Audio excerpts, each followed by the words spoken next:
Call to order the June 8th, 2020 board meeting. I want to apologize that we're a little bit late today, running behind, but would all rise for the Pledge of Allegiance.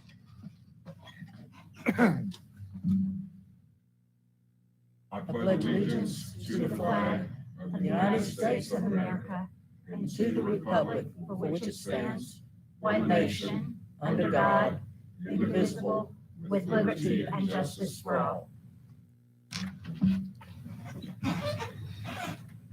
All right, once again, I hope everybody's still with us and hung on there for the 18 minutes that we were behind. I apologize for that. The first thing we're going to do is an agenda approval. I'll take a motion to approve the agenda. I move that we approve the agenda as presented. Will you identify yourself? Amy Lynn Holt.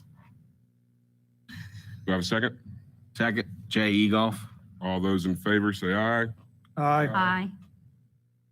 Michael Absher is not with us today. He will be joining by phone. And Mr. Absher, Yes, sir. do you vote for the agenda? Yes. Aye. All right, agenda is approved. Next up is going to be our program highlight, and that's going to be our Teacher of the Year recognition. Mr. Scott Rhodes.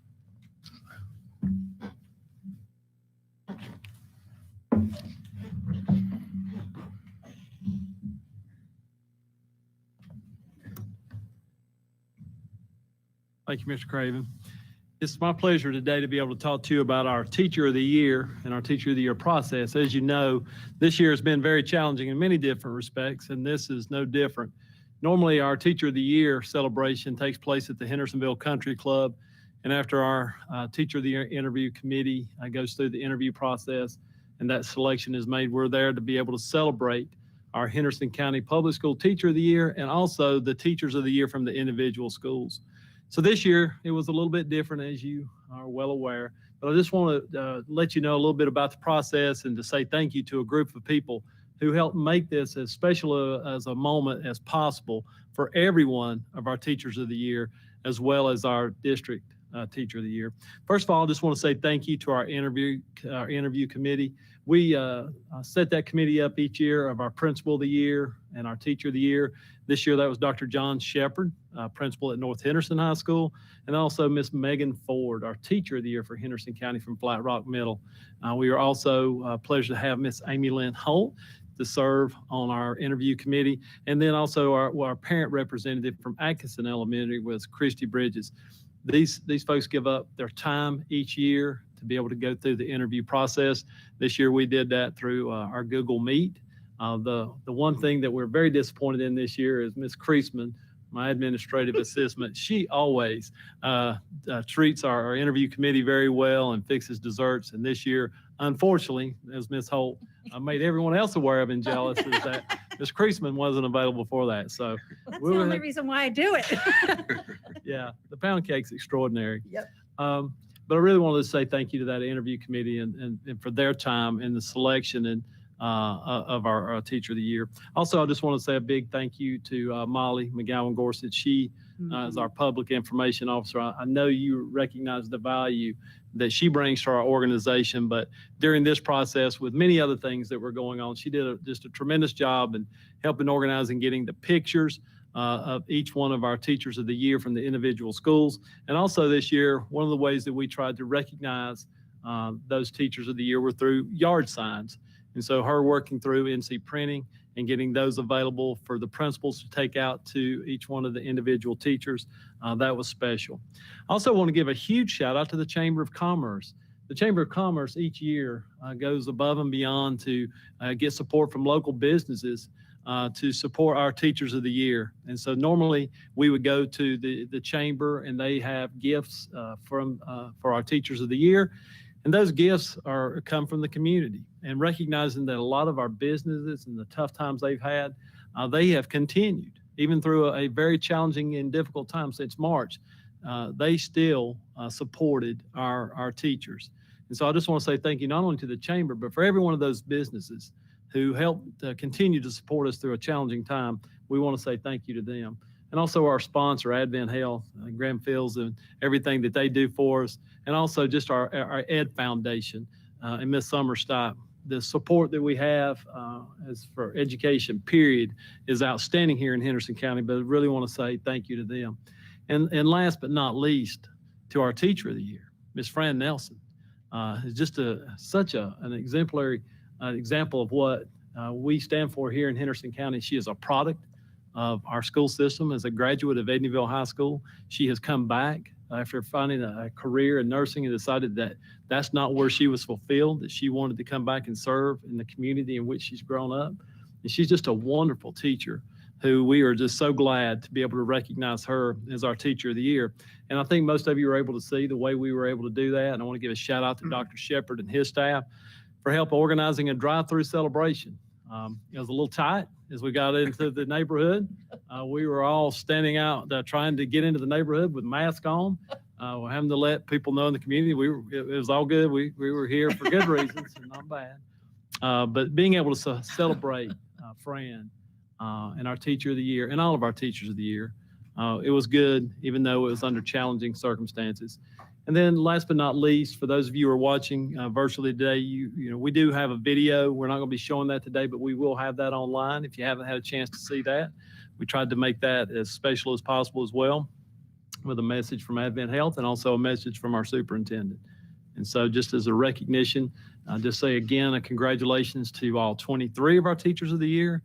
A congratulations to Ms. Fran Nelson, and just a huge thank you for everyone who helped make this happen under, again, very challenging times. Absolutely. Thank you very much. Thank you. All right, next up is going to be board chair observations. I have a few today. The first, I guess, observation that I have is regarding graduation. It was not like any other graduation that we have before. Hopefully, well, maybe it won't be like any that we have in the future. But from everything I heard, it was amazing.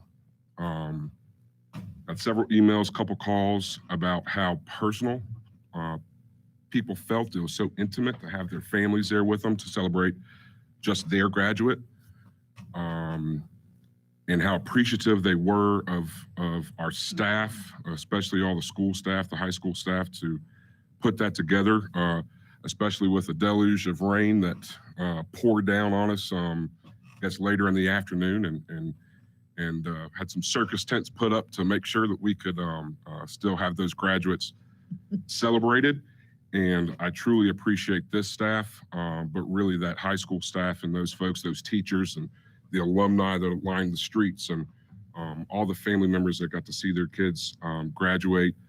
I'm really proud of what we put together there to really celebrate our kids. So thank you very much.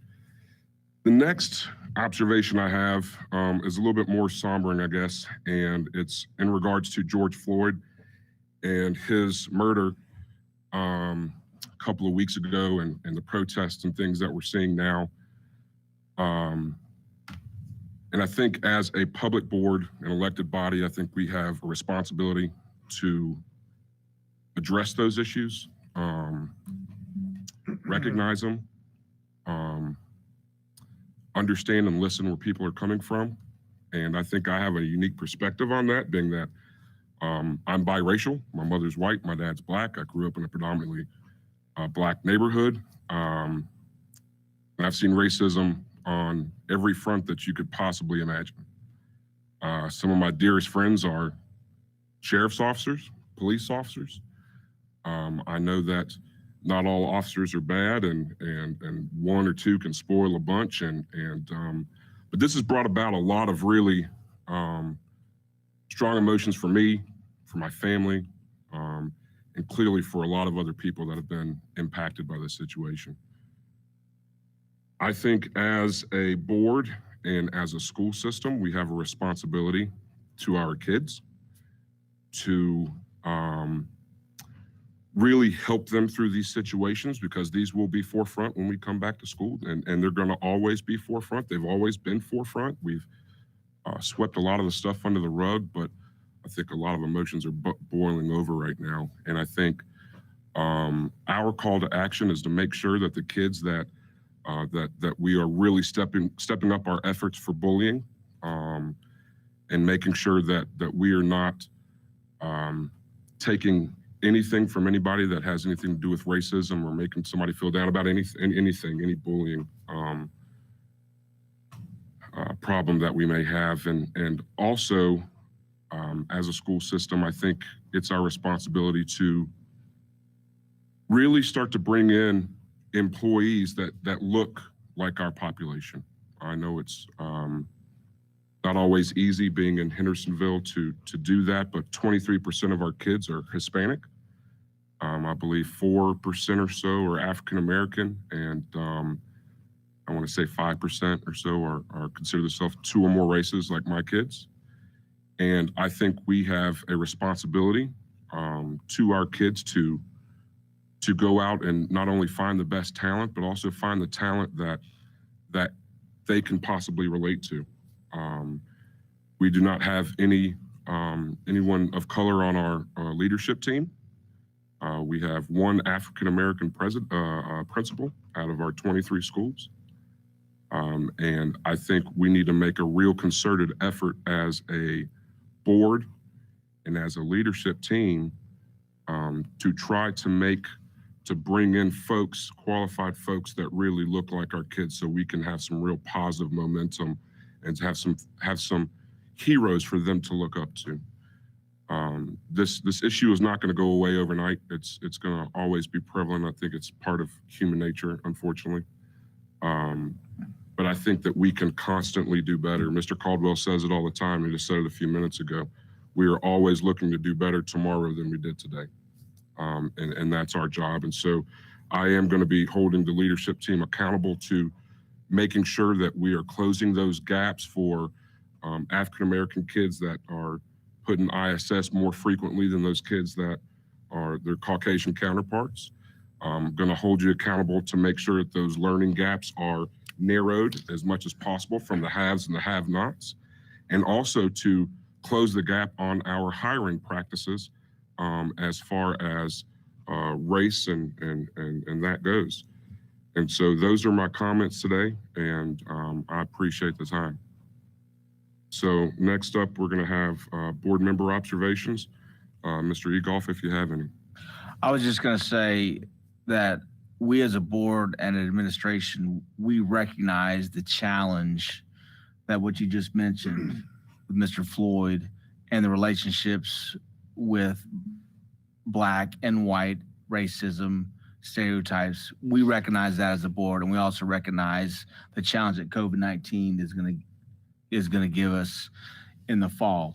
And so I want, I know the public, some may be viewing, some may be viewing later. I want the public to know that we as a board and as an administration, we're focused, and every decision that we make and every talk that we have behind closed doors and out in public is always for the benefit of the kids and the students of Henderson County. And like you said before and repeated what Mr. Caldwell said, we are always trying to do better today than yesterday. So everything that we do is for the kids and the students of Henderson County. And I just want everybody to know that we're focused on. It's going to be very challenging with all the stuff going on, but we're up to the task and we are focused and we're going to do it. Thank you, sir. Ms. Holt, do you have anything? So I hadn't planned on saying anything, but seeing as I have a African-American daughter, I probably should. In our school system, I have experienced the opposite of what we're seeing go on in the news today with my daughter. She's Little Miss Popularity from the moment she was in kindergarten. And I don't know if it's because she looks so different than everybody else, but everybody is, the fifth graders were, hi, when she was in kindergarten, hi, Aaliyah Faith, and I want to walk Aaliyah Faith to her car. And so we have been so welcomed with my daughter amongst staff in schools when I go to any event. People are always stopping me to tell me how beautiful she is. Other kids want to play with her, and maybe it is because she looks different. I don't know. But I have just felt nothing but complete love for my child. And I'm so proud of our school system for that. The biggest thing, though, is like, what can we say about our system that we have two previous graduates align this protest, and what a classy protest it was. And down there we had one of our high school principals leading and really talking about the inequities that he has seen in his life. And we had BJ Lauder, one of our other past administrators down there. And, they were leading these services along with Reverend McMinn, who has always been pretty involved in our school system. And he runs the mission downtown. And there's, from what I know, not a lick of trouble. Our community was really bonded, and I didn't go out obviously because I can't walk because of my leg, but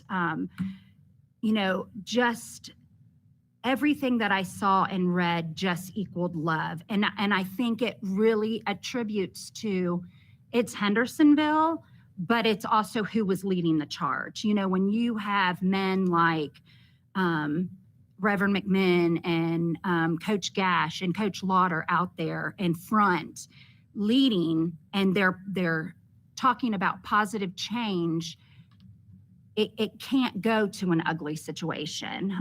So it's really profound to me to look at that number and say, wow, 2 out of those 3 men standing up there are from our admin. And those are our students that, they're graduated now, but our students who they worked very diligently with the police chief to do this protest. And I mean, they just did a great job. And, I know in this country, we have a really long way to go, but in our school system, I think that we're doing a pretty good job. Yeah, I agree that we could definitely have some more color as principals and, even teachers. It's just, what's in education, and can HR get those people to move here? And but we've been working in positive directions. We're going to schools now that we weren't before. And so I'm really proud of our community. And I look forward to us making more positive steps. Thank you, Ms. Holt. Coach Wood, anything? Well, like Ms. Holt, I wasn't prepared to say anything today, so bear with me as I stumble along a little bit on this really important subject that our chair has rightfully brought up and challenged us with today. As Ms. Holt said, it's refreshing to see young people as some of our leaders in a positive way today, to see some of our former students of our school system leaders in Saturday's very peaceful protest in Hendersonville. We do have, as the terrible murder of George Floyd has brought the country and the world to the attention of racism and police brutality, it does cause us to, again, take a second look at what we're doing as a school system, as individuals. And we, as more privileged race, need to speak out more. In Henderson County, I think, particularly Hendersonville, which has more African-American population, the transition to integration was much smoother than it was in most any areas of the South. I think that was partly due to the good relations and some of the leaders of that particular time, the John Marbles, the Pilgrims, and some of our leaders today, and some have been mentioned. Melinda Lawrence, I think, is another one who really is a good, positive leader in the Black community, chair of the NAACP in Henderson County. And a little bit in defense of our school system, I know I have brought this up with our central office staff in previous years, the concern that our chair brought up about our numbers not reflecting our student population of our staff and administrators and so forth. And in defense of our school system, I know there has been efforts to hire more Hispanic and Black leaders, administrators, and so forth in our school system. It's not because of not wanting to. I think it's the fact it's a challenge sometimes. There's a real demand for college-educated African-American educators, especially because a lot of these well-educated African-Americans can make a lot more money in other fields than in education. And Henderson County doesn't have quite the community or the social life that you might find in some other areas. And so it's a little bit of a difficult draw to do that. But that doesn't mean that we don't need to continue to try to make every effort to do so. And thank you, Mr. Chair, for bringing that up and challenging us to do better. Absolutely. Thank you. Ms. Corn? Well, I want to talk about two things like you. First of all, graduation. Everything that I've seen on Facebook and heard from people that the kids got all this individual attention. And yes, it wasn't what we were used to, but it was, all indications, it was great. You had the pickup trucks coming, and then you had the 1952 Chevrolet. I mean, I've just been people really enjoyed it. And I praise Mr. Caldwell and his staff for really coming up with that kind of idea, but especially our high school principals who had to put it into action at their place. I just knew they would figure out a way to make it really cool and special. So back to that, what you've talked about first, I really want to thank these guys here and pass that along, please, to your high school principals, and in some cases, middle school teachers really joined in. So that was great. And to the George Floyd issue and his murder and what's going on in our country, I think you're both right. The community does good things, but at the same time, I think that what Blair is saying is that until we really listen, till we really hear some personal experiences of our Black kids, our Hispanic neighbors, whichever. I am a big NASCAR fan, and the other day I was listening to Bubba Wallace, who's the only African-American NASCAR driver at the Cup level. And he was talking about being stopped by police, and he drove a really nice car. I mean, the guy's got plenty of money, and he was asked, well,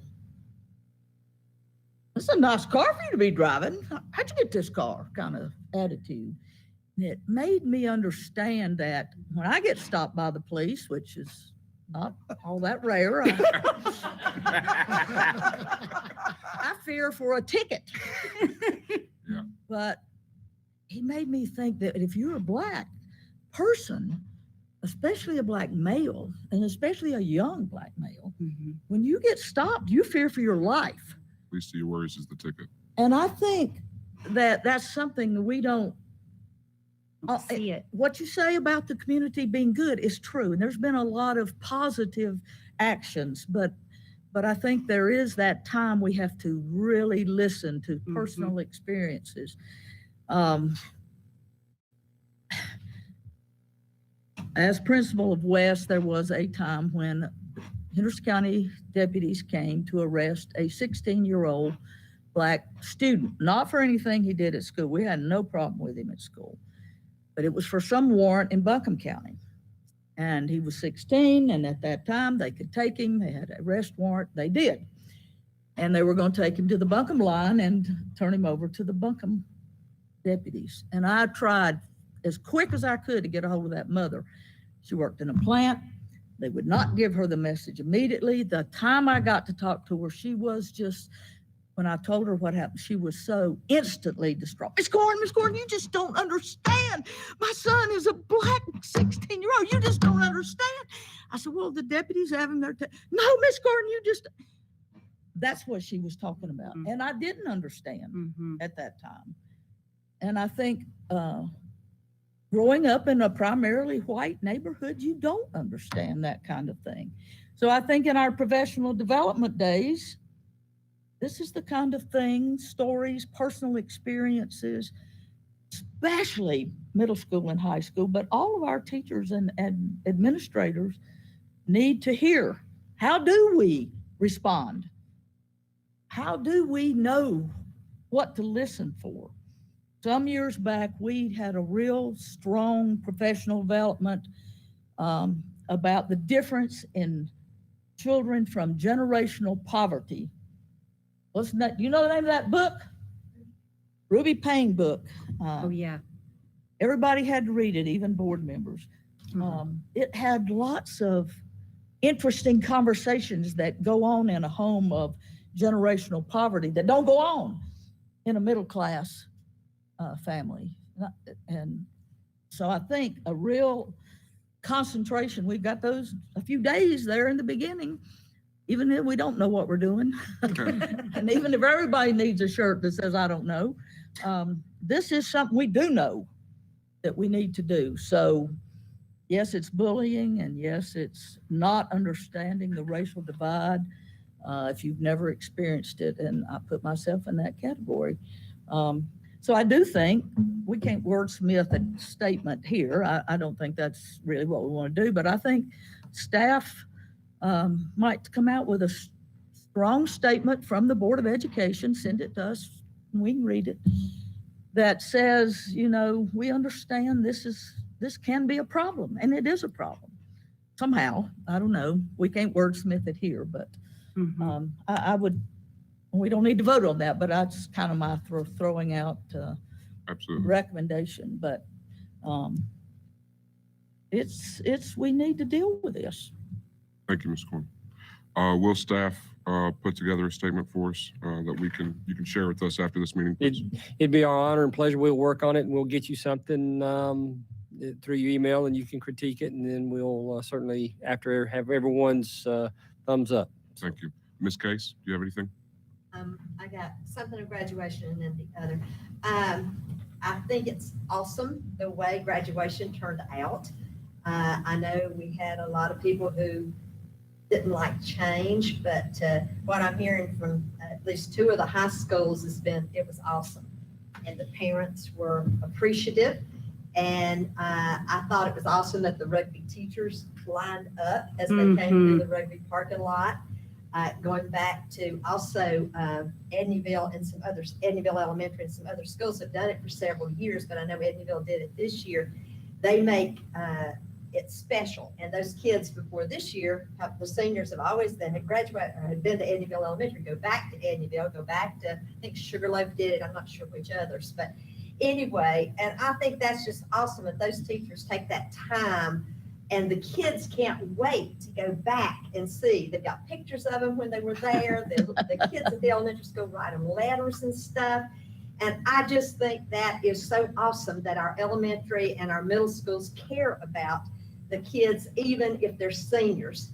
And that was really special. And then also I heard personally that Mr. Caldwell was at West High, and he did a good job. But the big thing they noticed was he stayed and helped them clean up every time. And I think that says a lot about how much he cares about the schools and the kids. Also, the other thing is that there was a lady who came through the line, and she said at the drive-through, and she said, "Thank you so much at one of the high schools for having this. I have cancer and I would not have got to see my child graduate."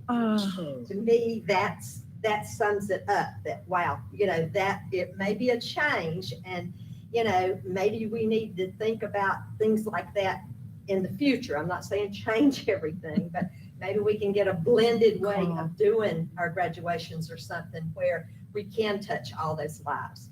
To the Mr. Floyd situation, I grew up during the 60s. And when I left Henderson County Schools, there was no integration.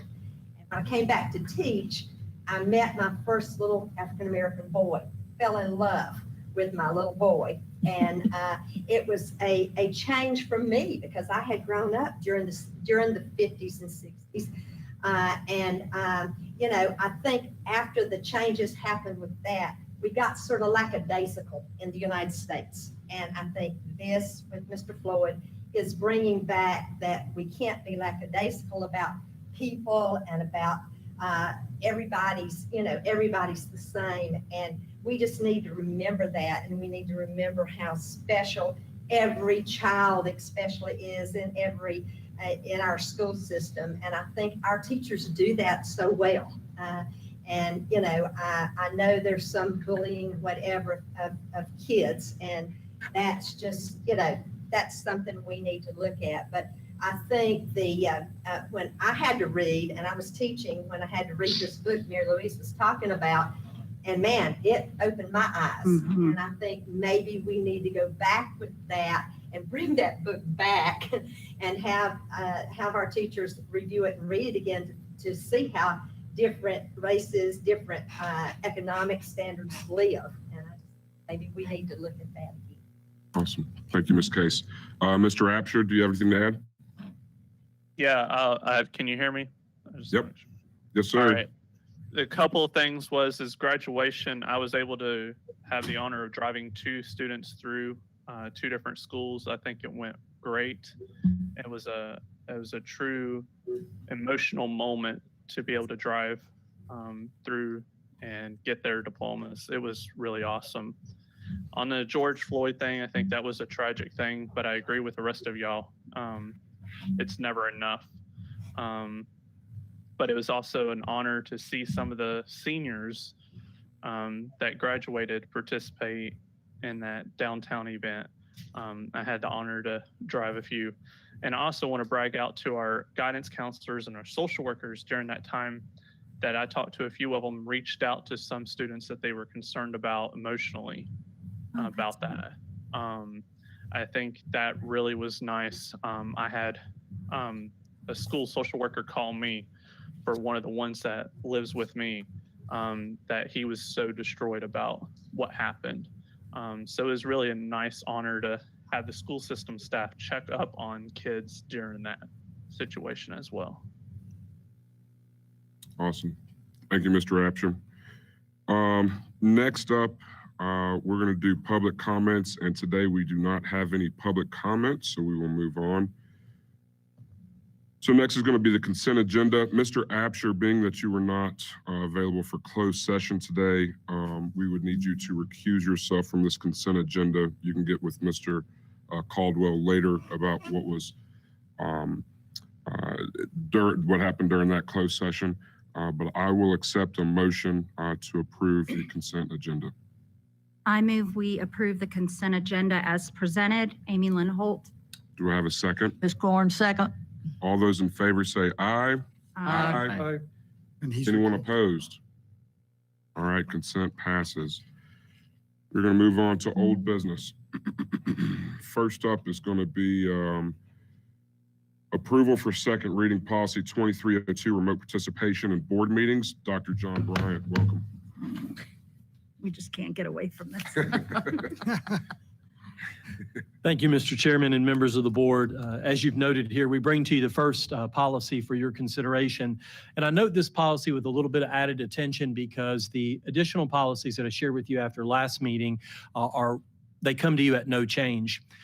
Policy 2302 actually comes with a number of significant changes. Immediately following our May board meeting, we received information from the North Carolina School Boards Association that actually updated this policy based on legislation that changed from the governor's office with regard to the permission for government agencies and public boards of education to conduct remote meetings, and then really what the rules, the definitions, and the constraints of those would be.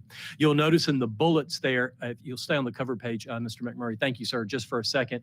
You'll see that the policy's been reorganized following that information that you see listed there. Note again that it is creating alignment with the statutory revisions. So what you're seeing here is updated information that gives boards permission to meet and then the details associated with when those meetings can occur. So with that in mind, we'll take a look at the policy, and I'll be glad to answer any questions or defer those to Mr. Campbell, who I know probably can answer them better than I can. Questions? Ms. Corn, you had a couple questions on this one before. It is a little bit, not a little bit. It's Well, a lot. A lot of Yeah. bit. A Yeah, lot let me, of let me different address than- one thing. It's clunky, but it's clunky for a reason. The General Assembly passed a law defining exactly how remote meetings are to work during a declared emergency. And those rules apply even if only one board member is participating remotely. That's the way they wrote the law. Well, when we don't have a declared emergency, you would not want to be subject to all of these rules simply because one, two, or maybe even three board members were participating remotely. You also want there to be limited circumstances in which a board member can participate remotely when you're not in an emergency, because it's the intent of the board to do business in live session. So that's why the extensive changes from an attorney's viewpoint, the School Boards Association did a great job of separating those, but you've got to read it all to get it all. The bottom line is it's a good roadmap for the administration under the two circumstances. So we have no problems with the policy. We know it's a little cumbersome to read through, but it had to clearly distinguish between those two circumstances. And so because of all the changes, would this be approval for first reading or second? We would recommend that you waive the second reading. You suspend the rules and approve this policy on second reading Okay, because it really is to conform to the general statute. okay. I'd recommend the motion, suspend the policy and adopt this policy without further readings. Not like we can change much anyway. Hey, this is Michael. I've got a question about it. Yes, sir. Hey, so when it's declared like a state of emergency and stuff like that, does that also include like closed session type stuff being remotely as well? Because it looks like it says all meetings. So Yes, it would apply across the board, including closed session. That's correct. I have just to Jay Egoff, I have it seems to me that we would have a first reading after they do this, after they make changes. Oh, no, that is up to you as a board. You could go ahead and we are required by law right now to follow the statute, and Kathy is doing a great job of doing that. So whether the policy's there or So not. whether the Exactly. policy is there or not, so that is a It's great just point. like- It's up to you, Mr. Egoff. Because there's so much in here that is not required by statute, that would be an excellent reason to not deviate from first reading, second reading. Did You you want come some up more with time to something digest, yeah. concerning? Like, is there? I don't know. No, I mean, not when I read it, but I'm just thinking, As I We said, made well, no, this does say second reading, so there was a first reading at the last meeting. There was. It was That's And just a correct. lot That's of our But then- the first reason I- readings that's- changed because then there was added Yeah, yeah. information. Or if That's we the come reason I back and asked we that ask them to do something different, we didn't like the language, we don't like a period here, a comma there, then they bring it back to us at second reading, right? even though there are some changes. Now, these are more substantive than most Right. changes that we And, have. and if I'm you not were- saying I do have anything wrong with this. It's just a lot. Yes, sir. But as For Mr. a Campbell is second saying, reading. if you overlaid first reading of 2302 with second reading, what's been updated is the statutory language, like that the law was passed on May the 4th, I believe it was. And so at that point, essentially what the School Boards Association has said is that you have to do that, whether you pass the policy or not. So let's make sure that the policy reflects that appropriately. The other information that they had presented to you was the recommendations on how to conduct those meetings remotely, because there were these new situations that were occurring across the state. And I really do like, I mean, of course, in a state of emergency, it was nice for us to be able to meet. And when was that? Well, I met remotely when y'all met because my leg, I couldn't get here in March. But then But one time we were did we? remotely. Yeah, was it April that we were remotely There was one we were or remote. May? May, right? No. It was What month is March. this?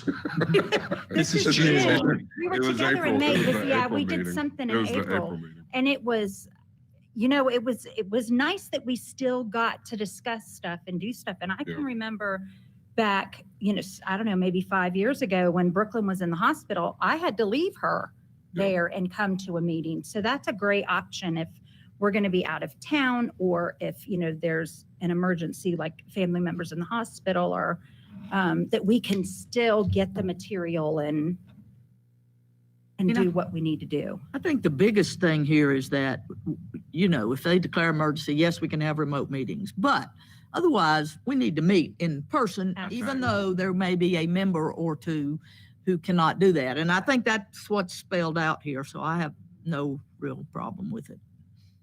So, I'm good with it, be second if y'all If that's want to. the end of discussion, I will accept the motion. And we should say for second reading, correct? For second reading, yes. Okay. Let me go. Well, I move that we approve policy 2302 on second reading. That was Ms. Corn. Do I have a second? Second, Holt. Ms. Holt, Mr. Egoff? Yes or no? Yes. Mr. Wood? Yes. Ms. Case? Yes. Mr. Absher? Yes. And I vote yes as well. Policy 2302 is passed for second reading. Thank you, Mr. Craven. I'm sorry, I'm gonna stop you. I'm gonna take these individually so that we can, because per that policy, we're supposed to take more roll call. Yeah. Because we're doing the video. So Yes, sir. might as well go ahead and get used to it, right? Yeah. All right, sorry, go ahead. She did. I seconded. But did you vote? No. Yeah. No, And neither did she, but because do we have to? Yeah. If they make the motion, they still have to You can say. actually She vote voted. against your own motions. oh my gosh. She did. All right, Ms. Corn, do Yes, you vote for yes. that motion? Ms. Holt Oh, yes. votes for that motion. Okay. No kidding. My. It's An true. interesting goodness. twist. And the attorneys wrote that one. Long before I was on the earth. All right, Robert's rules Dr. of order. Bryant, 4230, please. Thank you, Mr. Craven, members of the board. Policy 4230, communicable diseases, come to you for second reading with no revisions since its presentation to you in May. I'll be glad to answer any questions. This one's pretty straightforward. Do I have any questions? Mr. Absher, any questions? No questions here. All right, I will accept a motion and a vote. Jay Egoff, I move that we accept the policy 4230 as written, communicable diseases, students for approval. Do I have a second? Holt, second. Mr. Egoff, do you vote yes for this or no? Yes. Ms. Holt, Yes. Mr. Wood, Yes. Ms. Corn, Yes. Ms. Case, Yes. Mr. Absher, Yes. and I vote yes as well. Policy 4230 is passed. Next up, 5050, emergency closings. Same, Mr. Craven. Thank you, members of the board. This comes to you for second reading with no revision since our May meeting and its presentation at that time. I'll be glad to answer any questions.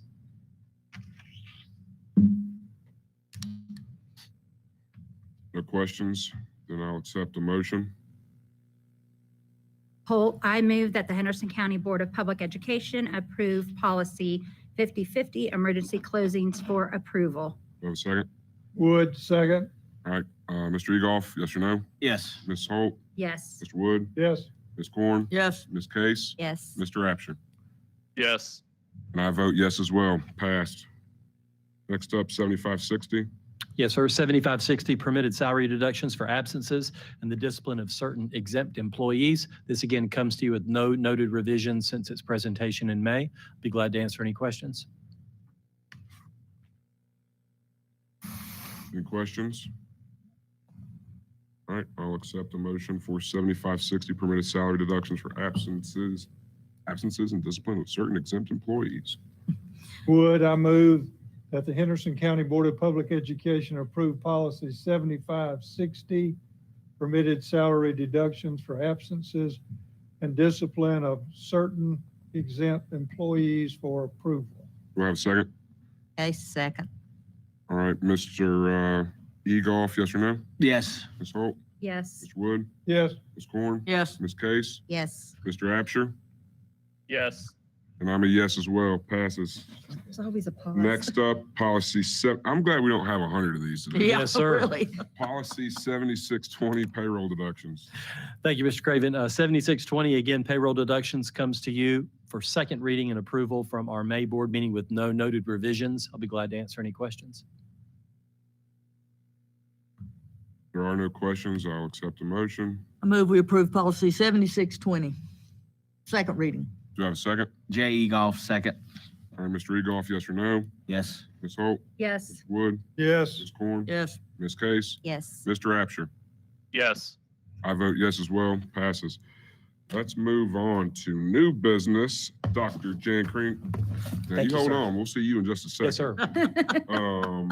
But this is the alternative accountability model for 2020, 2021. This is an annual approval that we have for our alternative schools.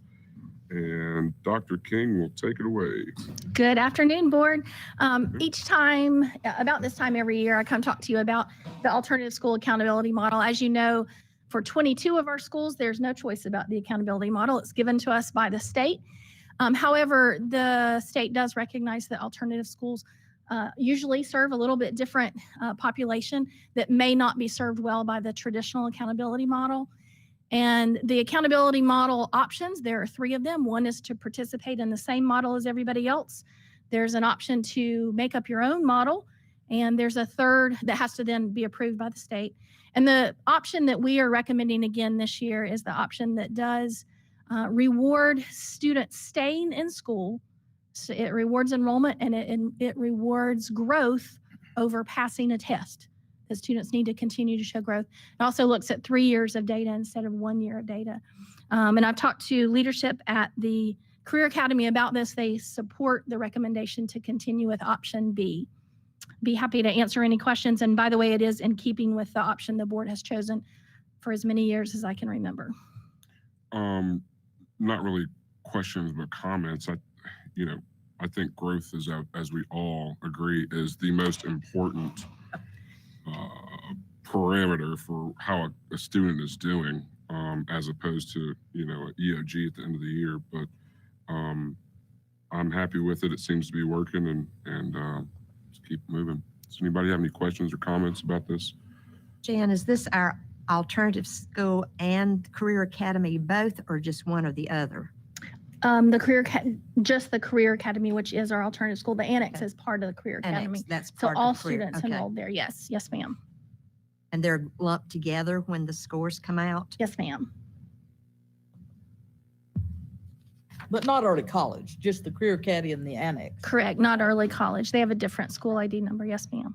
So will we be moving away from that at some point for our vision for the Career Academy?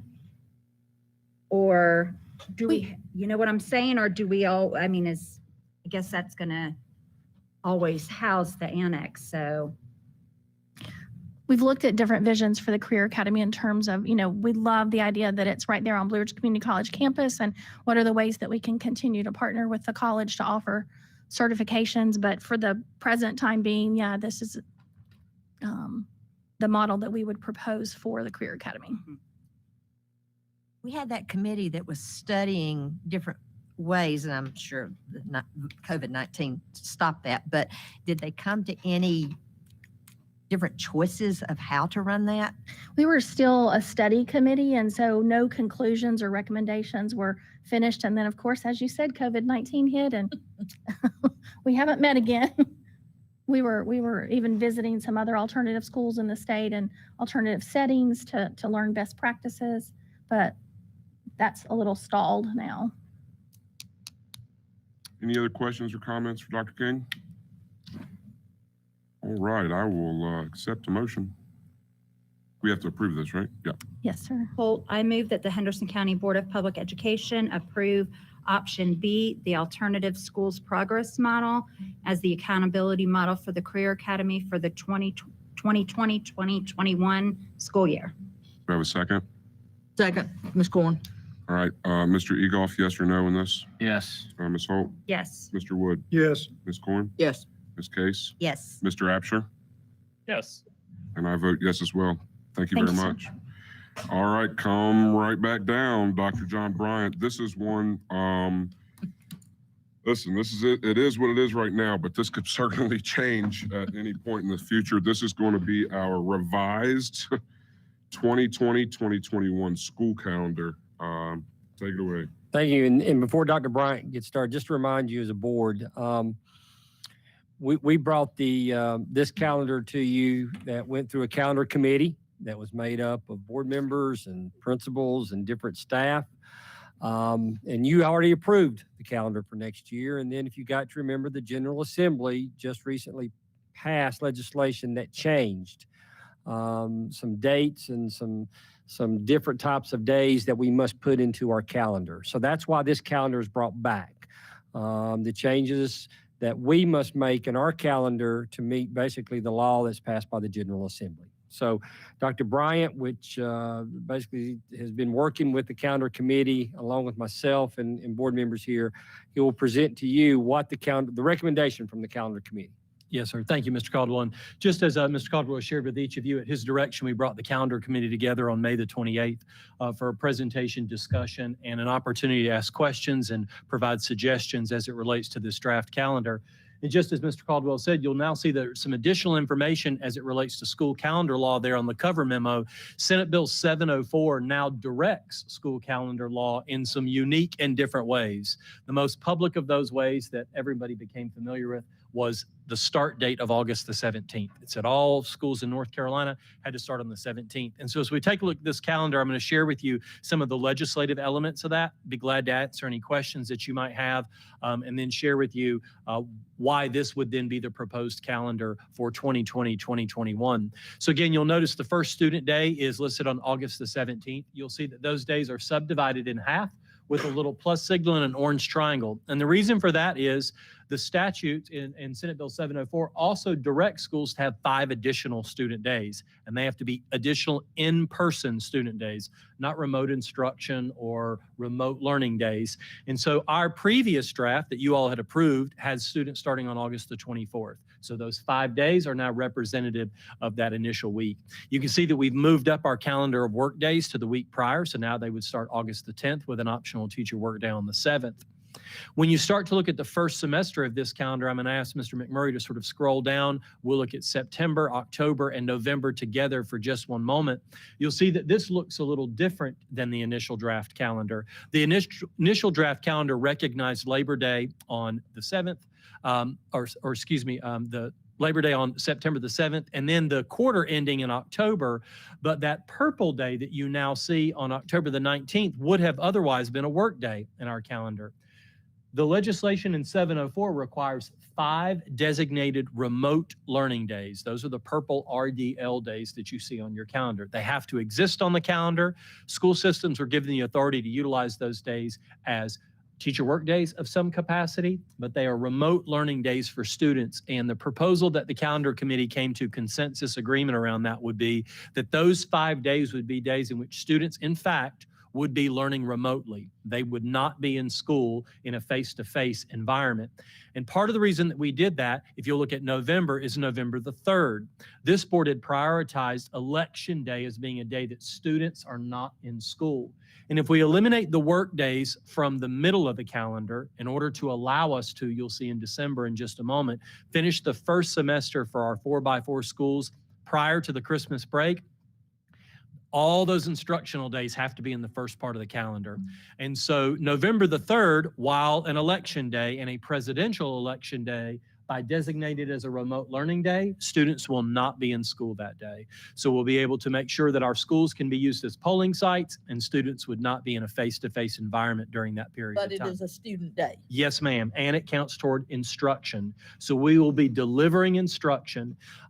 There are a number of ideas as to why that was part of the legislation in Senate Bill 704. One might imagine or could infer that part of the reason for doing so is that we expect that we might see more remote learning instruction direction in many schools' future, just depending on how things continue to play out for the health and safety of our communities. But it also allows school systems to really focus and have that in place. And we tried to use it in an advantageous way for Election Day. If you'll scroll down to December for just one moment, Mr. McMurray, or up, I guess, to December. Thank you, sir.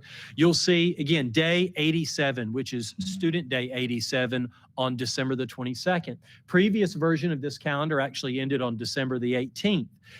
The reason that we added student days and maximized those days was because this board and the calendar committee in a previous revision had proposed the idea of ensuring that we had a calendar that could somehow, maybe 2 years from now, end before the Christmas break. The General Assembly's change in the start date from school allowed us to do that now. And so what we did was recognize the board's priorities and the calendar committee's priorities and have 87 student days in the first semester. Now, that's not a perfect balance because you'll see that there are 182 days in the calendar if you go over to May, but it's as close as we could create that balance, and it was in full support with our calendar committee, our stakeholder groups from school administration and otherwise. So I'll take just one moment. You see the key in the middle before I go to the right half of the calendar. You'll see that those additional days that are in the calendar for Senate Bill 704 are coded as orange. The remote learning days are coded as purple. And then the standard designations for our days are what they are. Before I go to January, are there any questions about the first half of the calendar? So high schools will have exams before Christmas. Yes, ma'am, they will. That's exactly right. And with regard to remote learning, I want to be clear about that. There are so many questions right now about the school system's remote learning plan. You know that we have to draft and develop one. I look to my colleague, Dr. King, who I'm glad is in charge of that because it is a gift that she has. But there is a great deal of work that's going to go into developing all the finite details of that plan. To tell you exactly what those days will look like right now, I can't do and would not attempt to. What I can tell you is we know that they're going to be instructional days. We know that they will have to be part of our remote learning plan. We know that it will be part of the remote learning plan we share with the board and we share with our community. But what we do know as a matter of fact with regard to those days is that students will not be reporting to school on those days, and that allows us to maximize that element of Election Day. I was just going to have a comment about those remote learning days. Yes, sir. You know, when we have days upon days and weeks upon weeks of remote learning, you know, it's good. I think it's more difficult to turn the switch on and off for just one day. So, you know, it is going to be harder to plan, like having computers or whatever for like one day, one time, and then Right. next month, one day, one And time. kind of per your point, Mr. Egoff, that's exactly something we've been talking about internally. As you guys probably are all well aware, we only collected devices from our seniors and our withdrawing students. So we were leaving the devices with our kids. I think Mr. Fender would say amen if I told you it would be nearly an impossible task to issue 7,000 devices and take them up the next day. Yeah. Issue 7,000 devices and take them up the next day. So we certainly envision a different environment when our kids come back in order that that's not the case. But that brings up a whole other myriad of issues. Yeah. Yes, sir. Notwithstanding that, are we now going to not use our carts and we're going to leave those computers and trust that those kids are bringing those computers to school every day? That worries me, but you know, it is what it is. The first half of the year, although it's packed with instructional days in there, we don't know what reunification or reentry is going to look Absolutely. like. And I don't know if it's even going to look like this tomorrow, much less in August. And I think we just got to be really nimble with if we're having half our kids come or half not. And I'm not saying that's what's going to happen, but it could. This schedule is subject to change. Absolutely. Absolutely. The one question that I did have, but aside from November 3rd, and November 3rd, you know, I always wanted to take that day off so that the schools that are used, people can vote. How are we going to assure that our teachers can get out to vote those days, that they're not sitting behind a computer from, 8 to 4 or whatever it is, so that they have that opportunity? Because that was another thing. The reason we took that day off, because they're not in school, but now they're teaching. But teachers are at work, as many people are at Sure. work that day. And Absolutely. so they What can they're vote open. before they go there, after they leave, Something like that. early voting. That was- That's not really, to me, a concern like that was for the safety of The the safety of the children, students, sure. having the public come in. No, I definitely agree with that. I just want to make sure that we're cognizant of it. Yeah. You know? I We wanna need make to sure everybody encourage can our vote. teachers to vote. Absolutely. Yeah. And then, how did you choose the other 4 dates aside from November 3rd for the remote learning? Absolutely. So we try to give consideration to where they could be best bookended by the quarter breaks. So when you look at where a 9 weeks might end for scheduling, and then also we had to do a little bit of flexibility. I'll use February as an example. When we were looking at where that date would fall in February, we initially tried to recognize that those remote learning days could be scattered to some degree throughout the calendar, but sort of married to weekends so that you didn't have them in the middle of a week. That can be particularly difficult for families to coordinate the logistics of that. But we kept finding itself bookending with some other issue in our calendar. I use the February date was the 22nd, but that's actually the Monday before the ACT is offered. And so our high school folks said, well, wait a minute, like that's not a good idea. We don't want our students not in school in that session. So then we talked about February the 15th, but we went, wait a minute, that's when spring sports would arguably begin. You don't want kids not in school the first day that they have to show up for extracurricular events that afternoon. So there was really robust conversation among the calendar committee about thinking about how that could be utilized. And so it's why the recommended points are where they are. As you've mentioned, Mr. Craven, and I think this is what we all know to be true, is we've learned February 2021 is a long way from right now. And we're going to learn a great deal about what this calendar really looks like in August. Obviously, in the next month or so, it's going to tell us a lot about what that's going to look like. This is certainly hopeful for the best, that we can return to a face-to-face environment where it's safe for our kids, safe for our staff, safe for our communities. And we, of course, have to have some calendar that's in line with the law. But those days are probably the most flexible days in our calendar when you start thinking about where they can be moved around based on what's happening in our community. What if we had to take a week off for some reason? Could they be utilized in that way? And What that if would we be have a bunch of snow? That day can be moved, right? potentially, yes, ma'am. Absolutely. That brings up another question for me on those remote learning days. Let's say February 12th, it's a basketball game, and that student forgets to log on that day. Normally, if you're not in school, you can't play, Right. correct? How do we deal with those type of issues? Well, that'd be part of the issues that have to be developed with the remote learning plan. So I'm going to kind of put the eyes in the back of my head back there. But one thing that I know Dr. King would tell you is you look at what the expectations are for remote learning in the upcoming school year. There is an expectation that we have a methodology for taking attendance and that teachers would have a responsibility to ensure that kids were present because we've learned a lot during this school closure period. You know, there were no plans in place for massive and extended remote learning in the state of North Carolina, really, unless you were in a virtual school otherwise. And so those nuances, things like how do you take attendance? How does that affect athletic participation? How do you make sure that kids are engaged? Connectivity. Yes, or connectivity. All of those are elements that have to be part of our discussions, part of our planning, part of our strategic thoughtfulness. And I believe it's why the General Assembly said remote learning has to be part of your calendar planning because you've got to have a plan for this. You have to think about what are all the issues associated. We can't just hope that we never see a day like we saw in March again. And so I don't know all the answers to those questions yet, but I can promise you that those are the things that the superintendent charges us to figure out and to think about all the ripple effects. I don't know that I know anybody better who says, yeah, you guys all understand the splash. Now we got to worry about the ripples, like all of those ripples far, far away. So those will be the things that we're working on as we This think plan about is that. due to whom, when? Dr. King?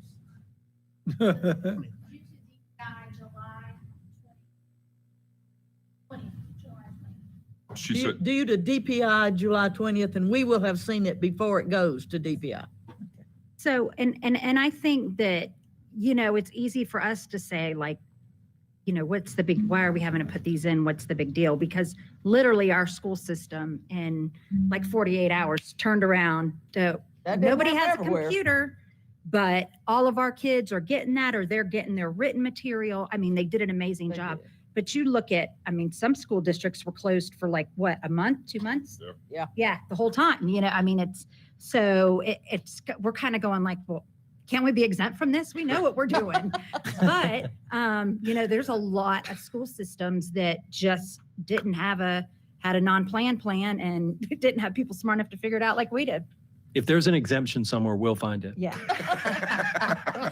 John, Yes, ma'am. the 20% of our kids that don't have computers, we're going to have those pre-made for them to take home with them during this remote learning? We certainly would have to plan for what remote learning looks like. And I would want to make sure that the board understood when we think of remote learning, we just don't think of online learning. We don't think of just digital. You can read remotely, as a former English teacher. You don't have to have- You don't need a computer. Our world has kind of taught us that remote learning means digital and online learning, but we recognize we've got to create some balance there, especially when it comes down to ensuring that it's effective instructional time when kids are not in front of us or they're away from us. So that may look a lot of different ways. Yes, we have to have plans for kids that don't have reliable internet connectivity. So every classroom can't rely on a Google Meet or otherwise.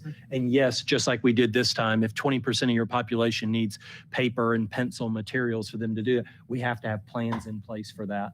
That's also why this remote learning plan will be so critical as we develop it. And the other thing about the carts, we're going to expect little kids to bring those computers every day. We're going to expect high school kids to remember to bring their computers back every day.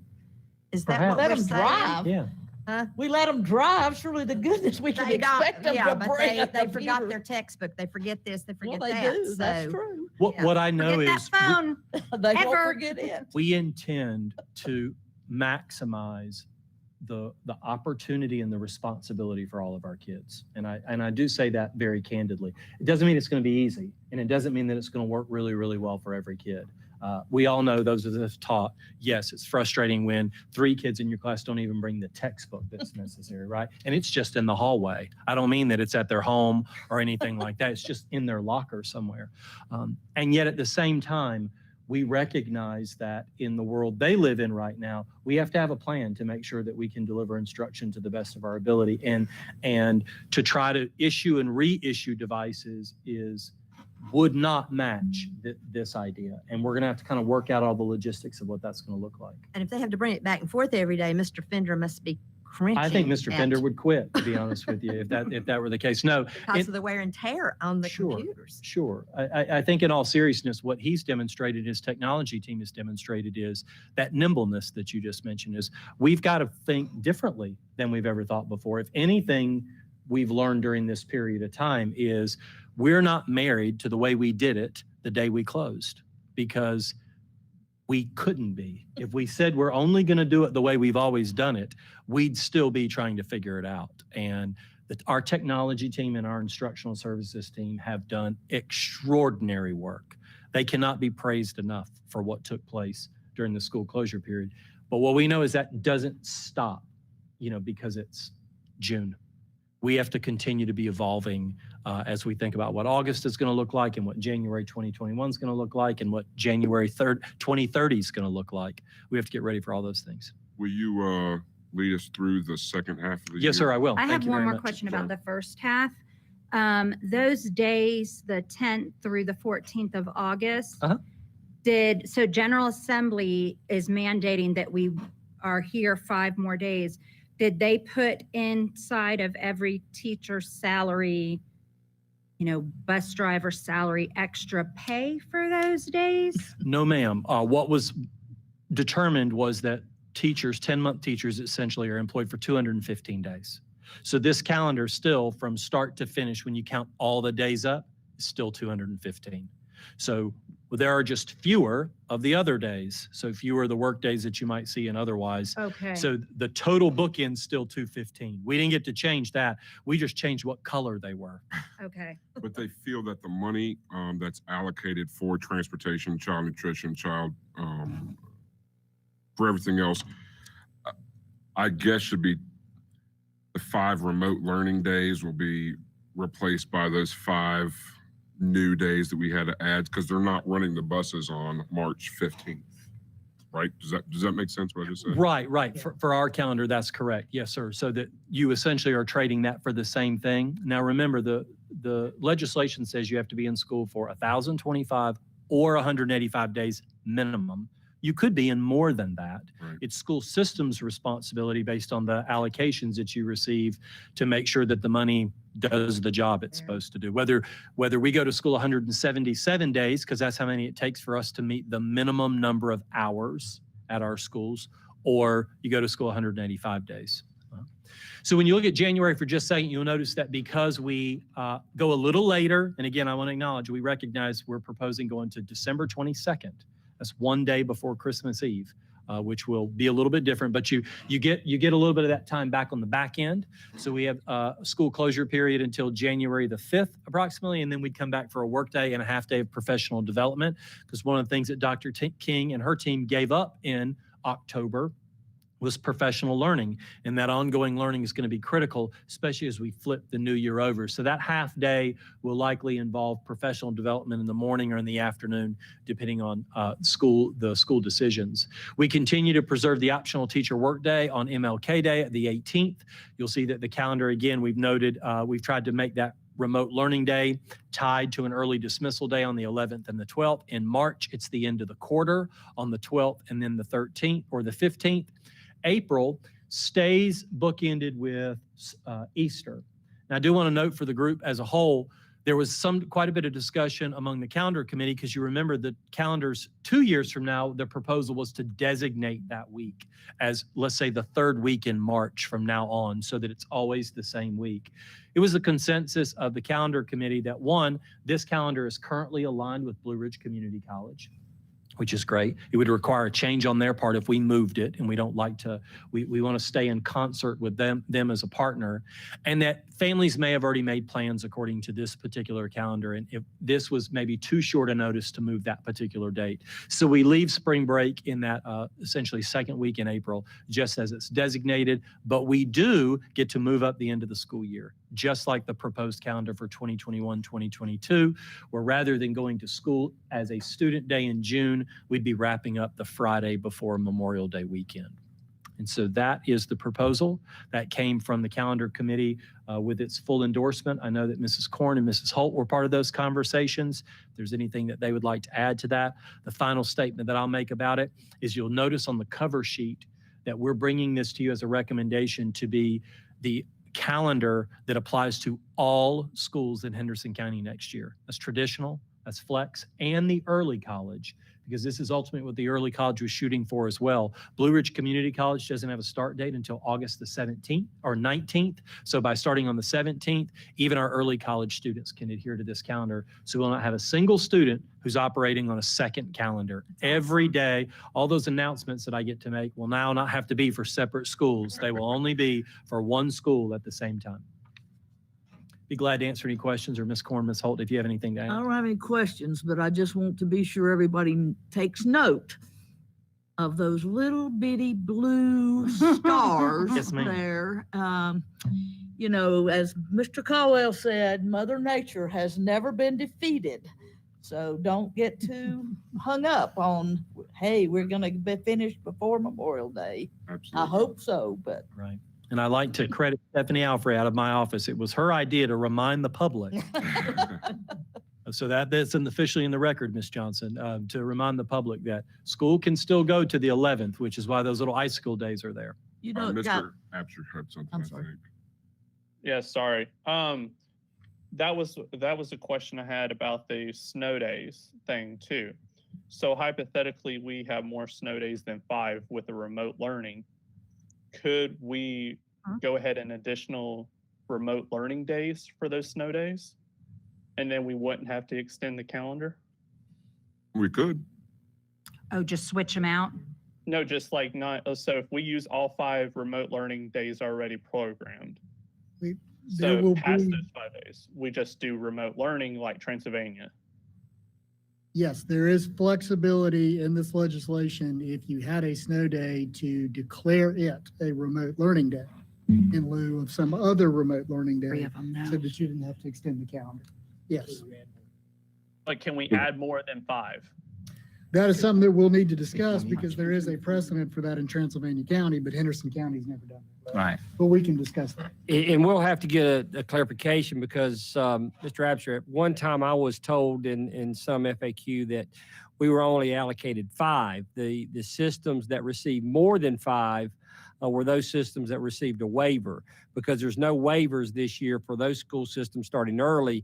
And Transylvania is one of those school systems that has the waiver. So I'll have to do some checking because that's been a question that really nobody has made clear yet is can we use more than 5 days of remote learning when it came out that we as a school system, which don't have the waiver, can only have 5. So Mr. Campbell and I will run a check because most of his Western North Carolina clients all are on waivers except for probably Henderson. So we'll double check with that, But Mike. couldn't The only we thing- just declare like February 12th, March 15th, and May 3rd? We really logistically could probably only use 3 because we're using one in October. We generally don't have a week of snow then, and we're using one November 3rd, Right. and we usually don't have snow then. So we would possibly have 3 of them that we could turn into school days if it was in, January or December. Yes, ma'am. Generally, as Mr. Caldwell reminds me, the only days you're ever going to get to use are the ones after Christmas. Yeah.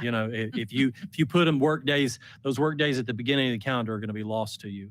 And the statute really only permits, as Mr. Caldwell is saying, the inclusion of 5 remote learning days in your original draft of the calendar, unless there's a future closure period or there's, some kind of waiver that's eligible for you or otherwise. So right now, that would be, Mr. Absher, one of those things we'd have to determine at the time. Thank you. Yes, sir. Ms. Corn? Well, I was just going to say, after December, you will not have to hear my recollections anymore. Actually, when Dot and I were in school, at least Buncombe County had 2 makeup days, December 30th and 31st. So it could be a lot worse. Oh, wow. Wow. Yeah. Can you imagine? Yes. Yeah, imagine the emails on that one, huh? Yeah. Any other questions, comments, concerns? All right, we need to, I'll accept a motion for this calendar. Euler, I move that the Henderson County Board of Public Education approve the 2020-2021 school calendar for all students as presented. And that was Holt. do I have a second? It's Ms. Corn, second. Mr. Egoff, yes or no on the Yes. calendar? Ms. Holt, Yes. Mr. Wood, Yes. Ms. Corn, Yes. Ms. Case, Yes. Mr. Absher, Yes. and I vote yes as well. Thank you, Thank you. Dr. Bryant. Next up on new business is the resolution authorizing the chairman to execute contracts and options for the acquisition of property and memoranda thereof. That's an attorney sentence. Mr. Campbell. Mr. Craven and board members, this is a resolution that you've had on your agenda annually for some time. It is not prompted by any particular parcel of property that the board's interested in at this time. But as you know, the board cannot act on a piece of property without approval of that purchase price in an open session. So some time ago, the board decided it would be advantageous to have this resolution so that if there was a piece of property you were interested in, you could authorize the chairman to enter into an option for that property without doing that in a public session. That would allow the board to then consider the property, vote in open session without the public knowing exactly which particular piece of property was in play. It was also, and probably more so at the time, out of a desire to be able to move quickly if there was a piece of property. And the board at that time was looking at different pieces of property for different reasons. So since that time, it's been on the board's agenda for you to pass. The chairman cannot purchase property without your vote in open session. The chairman cannot obligate you to a purchase price without an ultimate vote in open session, but it would allow the chairman to enter into options, and certainly those would be properties that you would already know about prior to him entering into an option. Completely optional. You don't have to continue to pass this, but it's something that you've put on your agenda each year for those reasons. Happy to answer any questions. Questions? I just think it makes us nimble when the time comes if you're needing to. And purchase for the property. record, you've never used it. We've never used it, but it's there. Any questions? Early bird gets the worm. There you go. All right, I will take a motion if anybody would like to make one. I move that the Henderson County Board of Public Education approve the resolution authorizing the chairperson to execute contracts and options for the acquisition of property and memoranda thereof. That was Ms. Holt. Do I have a second? Wood seconds. All right, yes or no, Mr. Egoff? Yes. Ms. Holt, Yes. Mr. Wood, Yes. Ms. Corn, Yes. Ms. Case, Yes. and Mr. Absher? Yes. I vote yes as well. Resolution passes. Next up, resolution declaring Edwards Park as surplus HCPS property. Mr. Campbell? And before, if you don't mind, Mr. Yes, Campbell, let yes, me, sir. let me interject. Sorry, yes, sir. Yeah, that's fine. Let me interject. Just for the board's information, there has been some early preliminary talks regarding basically a property swap between the school board and the city of Hendersonville regarding Edwards Park in Berkeley. And so before we can continue those conversations with the city, we have to declare Edwards Park as surplus. So Mr. Campbell will walk you through it, but I want you to understand you're not approving any land swap at this time. There's no official offers or anything else. But before we can continue any type of conversation, this is basically this is your first step. And I just wanted to make sure that you understand that is this allows us as a school board and superintendent, for me to have conversations with John Connett to continue those about a possible swap of Edwards Park and Berkeley Park at this time. Very preliminary, but this is the first step. Mr. Campbell, I'm sorry to interrupt or interject, but No, quite. That was excellent, and that was a wonderful summary of this resolution. In all seriousness, this is just the first step. This would allow you to offer it to the county commission, which you have to do by statute. The county commission would have to refuse it, and then it authorizes your chair and superintendent to negotiate a swap with the city and then bring that swap back to you for final approval. And we can make that clear in the motion. I don't know that I was looking at the now therefore. I don't think that's 100% clear in the now therefore. So the motion could be said to authorize this resolution subject to any agreement coming back to the board for final approval, because I think all of you would want to see the final agreement before it was acted upon with the city Sure. of Hendersonville. It does spell out that we are looking at Berkeley Mills as an athletic facility for potentially Hendersonville High School and maybe for the broader school system as a whole. And it is on the National Historic Registry because of the baseball facility, the Berkeley Spinners from the Spinners. 1950s. So your ability to convert it to other uses would obviously be limited by the National Historic designation. So I think here. Mr. Caldwell, the property that we are declaring surplus, Edwards Park, it's 2.46 acres. It's located below Bruce Drysdale Elementary School, beside Old Five Points or Pop's Diner. Can you explain to us a little bit why we would consider that to be surplus and how that? Well, I think right now, Mr. Craven, we've looked at that piece of property for several different things to enhance our school system. And right now, we just really can't see how we could use that property in conjunction with Bruce Drysdale. We even looked at tennis courts and the slope of the land, and it was just extremely hard to figure out how that piece of property would fit. I certainly, as superintendents before me has always said, you want to make sure that you keep property around your school system unless there's another piece of property that might enhance our school system better than this piece. So that's why we're certainly not looking to get rid of the property unless we could certainly talk to the city about a swap. Absolutely. I think a swap would be ideal. Because Hendersonville High School does not own their own baseball field. They do play at Green Meadows Field, which is called King Park, I believe. And that property it belongs to the city as well. And it's not very developable. And if you have a big ball game there, you've got parking everywhere. There's like 8 parking places at that actual baseball field. But I think this would be a real boon for our school system, and I look forward to going down this road. because it's historical landmark, will there be any problems of us using it other ways? That would all be part of the due diligence. Again, with this being step one, you're simply declaring Edwards Park surplus, which allows you to now have this discussion with the city. That would be a question, is the usability. My understanding is typically with a national park designation, it's fine to use the property. It's alterations that you've got to be concerned with. And right now it is a baseball facility with a stadium and everything else. So that would be one of the things we'd look at with the due diligence. But my understanding is it wouldn't prevent you from using it for athletic purposes. Does anyone else have any questions? Hey, Blair, how large Yeah. is that? Berkeley? So, yeah, so what we're showing you there is WGLA was hired by staff to look at the piece of property, see the feasibility of Berkeley Mills even being able to be used as an athletic facility. We did check out the stadium as well, and I believe that's the historical part in itself, the seats, the actual grandstands in that stadium.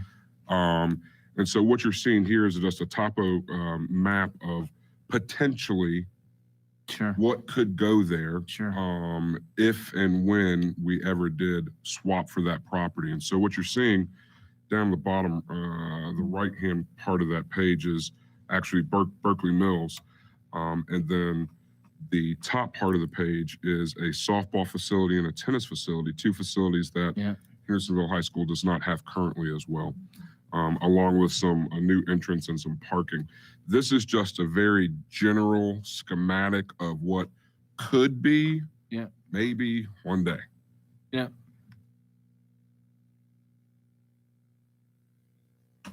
And I don't know that you will be looking to swap the parcel, the orientation of this map that's on the right. That would be something subject to negotiations too. That's actually the large pond in the middle is an old granite rock quarry. And earlier I was looking at the National Historic registration application. All of the granite for the Biltmore estate came out of that hole. Oh, that's cool. Wow, is that right? Which is very neat. But as your attorney, I don't want you getting a large hole in the ground.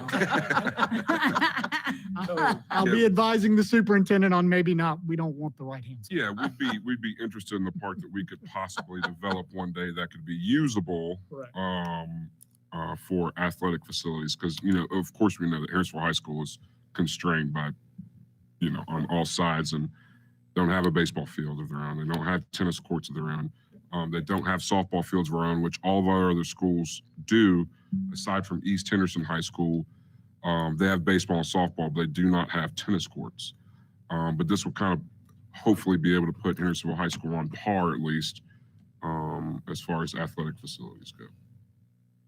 And knowing all the historians in Henderson County, I should probably correct that. I think it said most of the granite came from that site. And I know that this county and its historians, I want to be careful.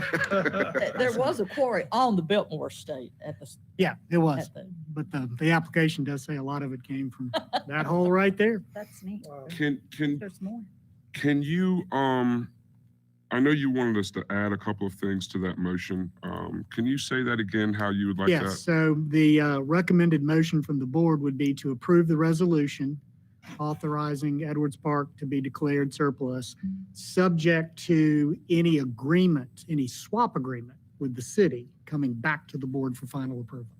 Do I have anyone making a motion for that? Jay Egoff, so moved. All Yeah, right. there you go. Do I have a second? Wood, second. All right, Mr. Egoff, yes or no? Yes. Ms. Holt? Yes. Mr. Wood? Yes. Ms. Corn? Yes. Ms. Case? Yes. Mr. Absher? Yes. And I am a yes as well. That is passed.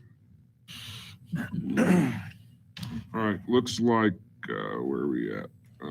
School board meeting. E. Requests, okay. E, Yes. request for an additional school board meeting on July 13th, 2020. This is going to come from Mr. Bo Caldwell. Yes, thank you, Mr. Craven. And as superintendent, this is not normal times. And most times you do take the month of July off for vacations. We will have a June 30th meeting to wrap up the year financially. But if you look around, I'm not sure you realize these are not normal times that we've been dealing with. And so as superintendent, I do ask to request a July 13th meeting. I think at that time, we'll have, of course, our reentry plans. You'll certainly need to look at those. And I'm going to save all of those types of comments till basically general operations. But there's a lot of things that's coming down the pike that I just think that we as a board need to get together on July the 13th to approve, to discuss, for your information, because July 13th to August 17th, there's going to be a lot happening. So I'd just like to, as superintendent, for you to approve an additional meeting on July the 13th. Do you have the time? If approved by this board, I would like to do another 1 p.m. Closed and a 2 p.m. open. And the same for the 30th, correct? Same for the 30th as well. Our end of year matters meeting, yes. Hopes. Any comments or questions about adding that additional board meeting? Did the GA put extra pay? Well, I think our county commission sets that rate. You can talk to the Just county. kidding. That's that. If no other questions or comments, I'll accept the motion. I move that the Henderson County Board of Public Education approve the request to add one school board meeting on July 13th, 2020 to the 2021 school board meeting calendar. That was Ms. Holt, and do I have a second? Second, Mr. Corn. All right, Mr. Egoff, yes or no? Yes. Ms. Holt, Yes. Mr. Wood, Yes. Ms. Corn, Yes. Ms. Case, Yes. Mr. Absher, Yes. and I'm a yes as well. That's approved. Next one is a child nutrition personnel bonus payment. Now, this is one that's really, this is awesome.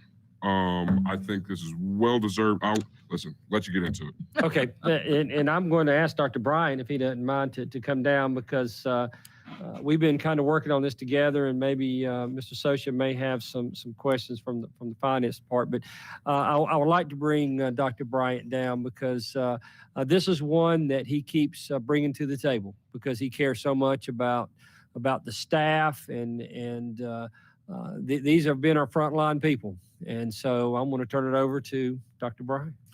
I do want you all to know that every time the superintendent defers praise, what he's really saying is, it was my idea. I'd like to give it to somebody else, that credit. But he is too generous with that. In fact, the superintendent has charged us to continue to think about the ways in which we support and serve and value our employees. And something really interesting happened in April. On April 28th, the Department of Early Childhood Education actually mandated and funded bonuses to all child care workers who continue to operate during the school closure and the stay-at-home order. Now, we are uniquely positioned in that respect because we run child care centers. Many school systems do not. But because they directed those payments, we had child care workers, full-time and part-time, who were eligible for bonuses for working in the months of April and May.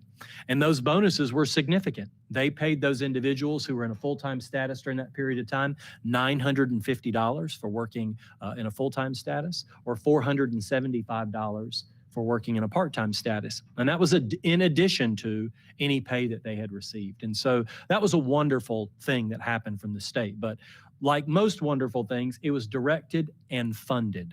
So it wasn't, hey, we think you should do about this. It was, we're telling you to do it and we're giving you the money to do it. Those are Mr. Socia's favorite things, okay, in that respect. The superintendent challenged us to consider, we've got more than one group of people that fall into this category, certainly as an enterprise program.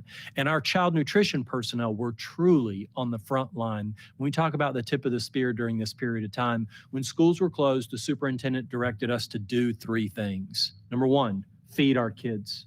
Number 2, make sure that they're able to learn to the best way possible. And number 3, to provide childcare for any of our frontline first responders who are in need of that. So he told us to do immediately. And so that's what operationally we were doing. And so from a child nutrition standpoint, there are eligible funding sources that have come from the state that will allow us to award the same type of payment to our child nutrition workers. That's 84 employees of our child nutrition program who have either been working in a full-time or a part-time capacity for the months of April and May, and that our payroll team would be able to award these bonuses in their June paycheck for both of those periods of time. As I said, these folks have been preparing meals, delivering meals, handing meals out. You've seen we were doing it at our highest level at nearly 35,000 meals a week in our community, which is nothing short of miraculous. And we've continued to provide those as needed. And you've also gotten some information about what our summer schedules will look like. But we bring to you these bonus payments because if approved by the board, we will use state funding, not local funding, not fund balance, but we'll use state funding sources to pay those bonuses for the months of April and May to the tune of about $136,000. That exact number we'll share with you as soon as it's finalized, but we prorated, of course, based on how much you've worked. You know, did you work all those days, those kinds of things. And so I don't want to give you a number down to the cent, as Mr. Rhodes said. I like to tell you the number once we know it, but we will share that number with you. But it allows us to pay those bonuses with the exact same guidelines that they were paid to our child care employees.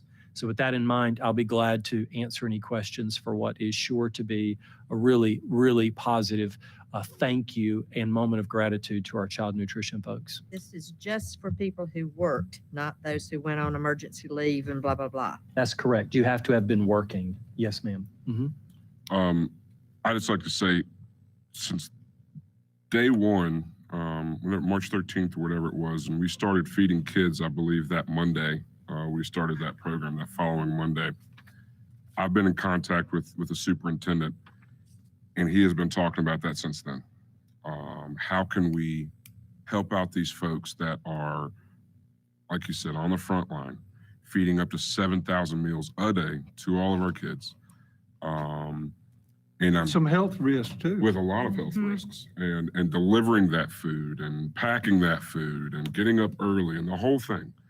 And I'm glad that we were able to find this from some designated sources that came from the state to be able to do this. And when he brought this to me, I said, yes, put it on there, do it now. Let's get it done. Let's get it done in June. This is wonderful, and I hope that the small token of appreciation just really shows my appreciation and his appreciation and our appreciation to them for what they did for our kids. Yes, sir.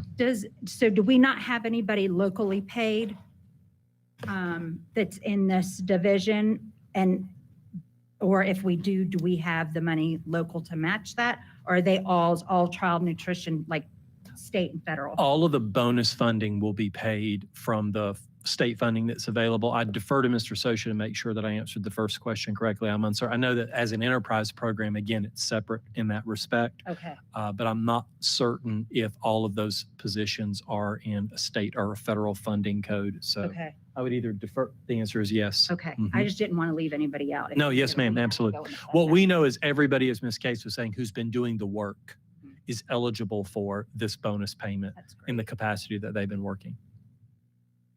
It's awesome. Yes, it is. Do you have any other questions, comments? All right, I will accept a motion. I move that the Henderson County Board of Public Education approve child nutrition personnel bonus payments from designated state funding sources as presented. That was Mr. Wood. Do I have a second, Yes, I second it, Ms. Case. Case? And Mr. Egoff, yes or no? Yes. Ms. Holt? Yes. Mr. Wood? Yes. Ms. Corn? Yes. Ms. Case? Yes. Mr. Absher? Yes. And I'm a resounding yes as well. Thank you, sir. Thank you. All right, I think you sit right back down. I'm going to 'cause- get the flipper though. No, you got the flipper, okay. Next up is going to be a construction update from Dr. Bryant. So we're not going to lose you that quick. Or just take a moment, talk amongst yourselves. Hot mic. Was that directed to me?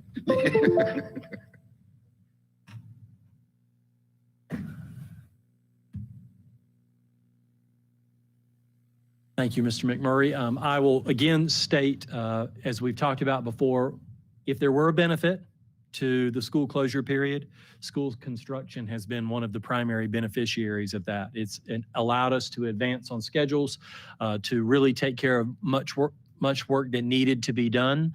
And as the good Lord continues to bless us with good weather, it allows us to do that even more so moving forward. And so I want to take a few moments today and just give you an update as to what's taking place at Hendersonville High School. And before I just ask that you read those moments, I do want to acknowledge this, the level of support that we received from Vinoy Construction and their subcontracting partners in order that we could prepare for our graduation exercises this past Friday was extraordinary. You all know that we approved the brickwork that was taking place there, the repointing and the waterproofing and the tuck pointing. That work, you saw scaffolding going up, you saw fencing going up. We shared with them what our needs were in order that our graduates had truly the experience that we wanted with their families. And there was not a moment's hesitation from folks who were doing that kind of work. And it would have been easy to say, oh, well, no, we don't want to have to move those things out of the way and to clear those sight lines. And we're so very fortunate to really have a partner who understands what school's about, and that's about our kids. The whole point that schools exist is to serve the children that show up in those hallways every day. And certainly our graduates deserved the very best that we could give them. Can I explain that a little bit further? Sure. So they had put up the scaffolding on Stillwell where they were going to be able to start doing this work. And we wanted them, well, staff wanted them to have basically the background of the auditorium for the seniors' pictures and portraits. And so they took that stuff all down for them in record time. Yes, sir. So that they could have that graduation memory. And then I believe they're putting it back up today. Yes, they are. Get that work completed. Unbelievable. And so that's really awesome of them to. It to do is that for us. awesome. It is awesome. But again, that's about working with a construction partner that understands what the job is, and the job is serving our kids. So thank you, Mr. Craven, for clarifying that. Again, it's something we very much appreciate. So what is taking place at Hendersonville High School right now is, again, that brick and mortar repair, the tuck pointing. It's going on the east and the north sides. We're doing the final selection of the brick and mortar as well as all the exterior samples for the remaining parts of the buildings. We've posted the RFP. Bid opening June 14th for the kitchen equipment, that new cafeteria space, which will be much excited. If you remember the old cafeteria space and how undersized that space was, we get real excited about new cafeterias when we build new schools because they finally fit the number of people that are supposed to be there. We've got temporary athletic support spaces and the weight rooms constructed. You'll see 3 buildings inside the stadium right now. They're red metal buildings. They'll be functioning as locker room space and weight room space because remember where those spaces were, they're no longer available. Will they be heated or cooled? Yes, sir. They are. They're both. Absolutely. So they are heated and cooled. And we're doing the HVAC work on those spaces right now. But again, they're super functional. I think they look really nice in that stadium space. They're going to give them some access that otherwise we were concerned that they wouldn't have. And then V building, if you remember, that's our swing space through this entire project. We essentially renovate it 3 times. Before we then tear it down. What we're actually doing with it, because we have to use it as a cafeteria, and then we're using it as a multi-purpose classroom space, and then we're redividing it as other classroom spaces because we will flex into the new facility, then flex out of Stillwell, and so on and so forth. But it is the workhorse of this project. Without V building, it probably could not be done the way that it is being done. Going out like a champ. It is. It's certainly earning its stripes. But one of those phases of its renovation, if you will, is happening right now because it has to be ready for the start of the new school year.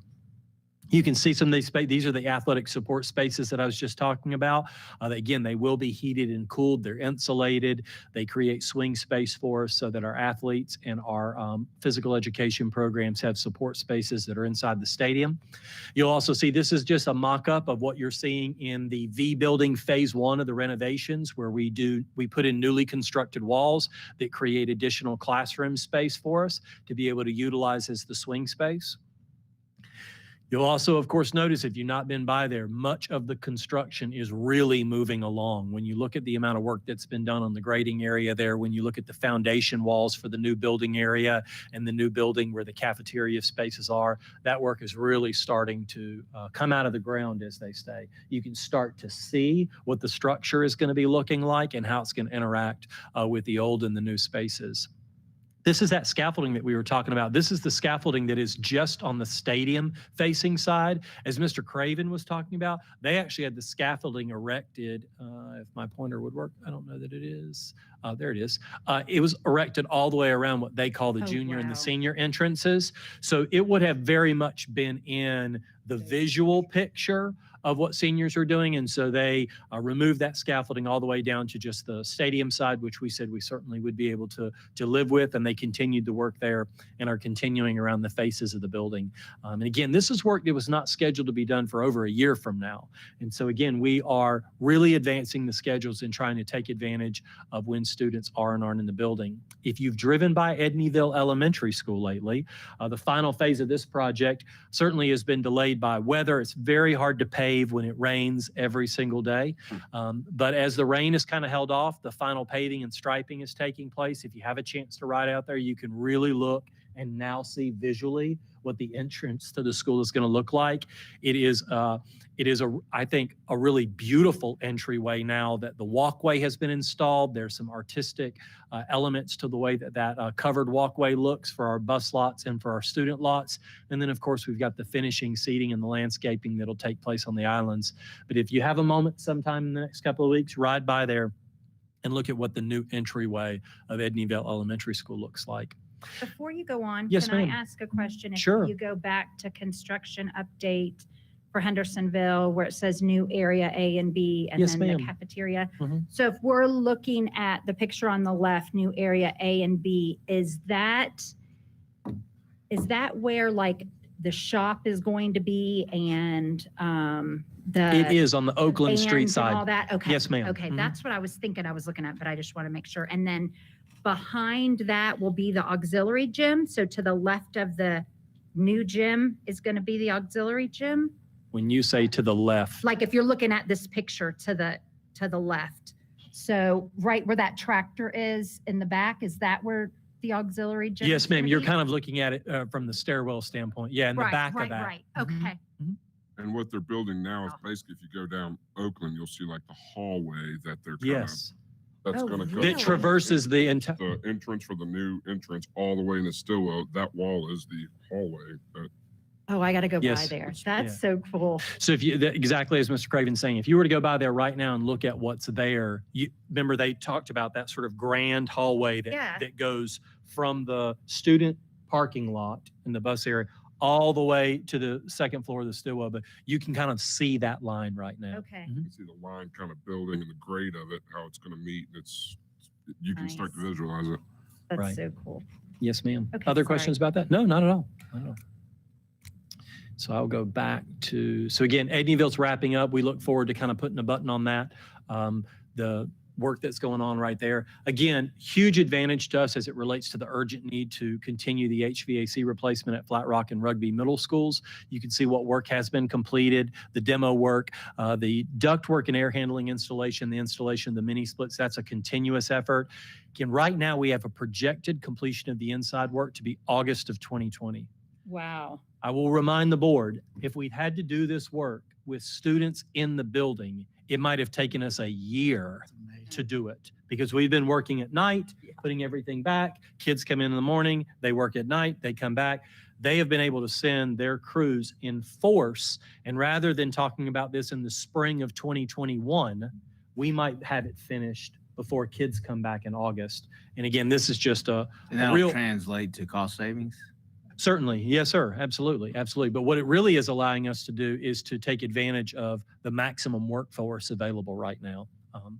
In that respect. And I want to give tremendous appreciation and praise to Kent Parent, who's our Director of Capital Projects. When I show you these slides, you know, this is really Kent's work in terms of staying on top of these projects, thinking in new and creative ways for how we can take advantage of the work schedule in that respect. And so I really appreciate Kent's work on this. You can see kind of what that work looks like now. You've got an entirely updated ceiling grid in this particular space, and you see the units in there. We've also shared with you before the West Henderson High School tennis courts were complete. North Henderson's tennis courts are now complete. A long overdue project, but if you were to ride out there, they look brand new right now. Is it going to be an exciting time to be able to welcome our student athletes and our physical education classes back to that work because both those spaces are in tip-top shape at this point. And then, of course, we've got some paving projects that are going on. You may have noticed some of it at Rugby Middle School. If you went by or have driven down 191 recently, you'll see that that is a fresh blacktop right now. That work had been done prior to the graduation ceremonies. But in the other spaces where it could potentially involve our graduation preparations, we asked them to stop that work. It'll pick back up this week. Finally, our school safety work, again, want to note the completion notes on the right-hand side of all of that as it relates to our access controls and our perimeter work. Again, the advantage of the school closure period is to continue to prioritize our school safety plans and our initiatives where we're installing those access controls, initial phases and secondary phases. And the hardware is installed at Glen Marlow, and we'll be programming the software upcoming, but the rest of that work has been completed. With that in mind, I'll be glad to answer any questions. Who came up with Kent Parent's position? The superintendent. Well done.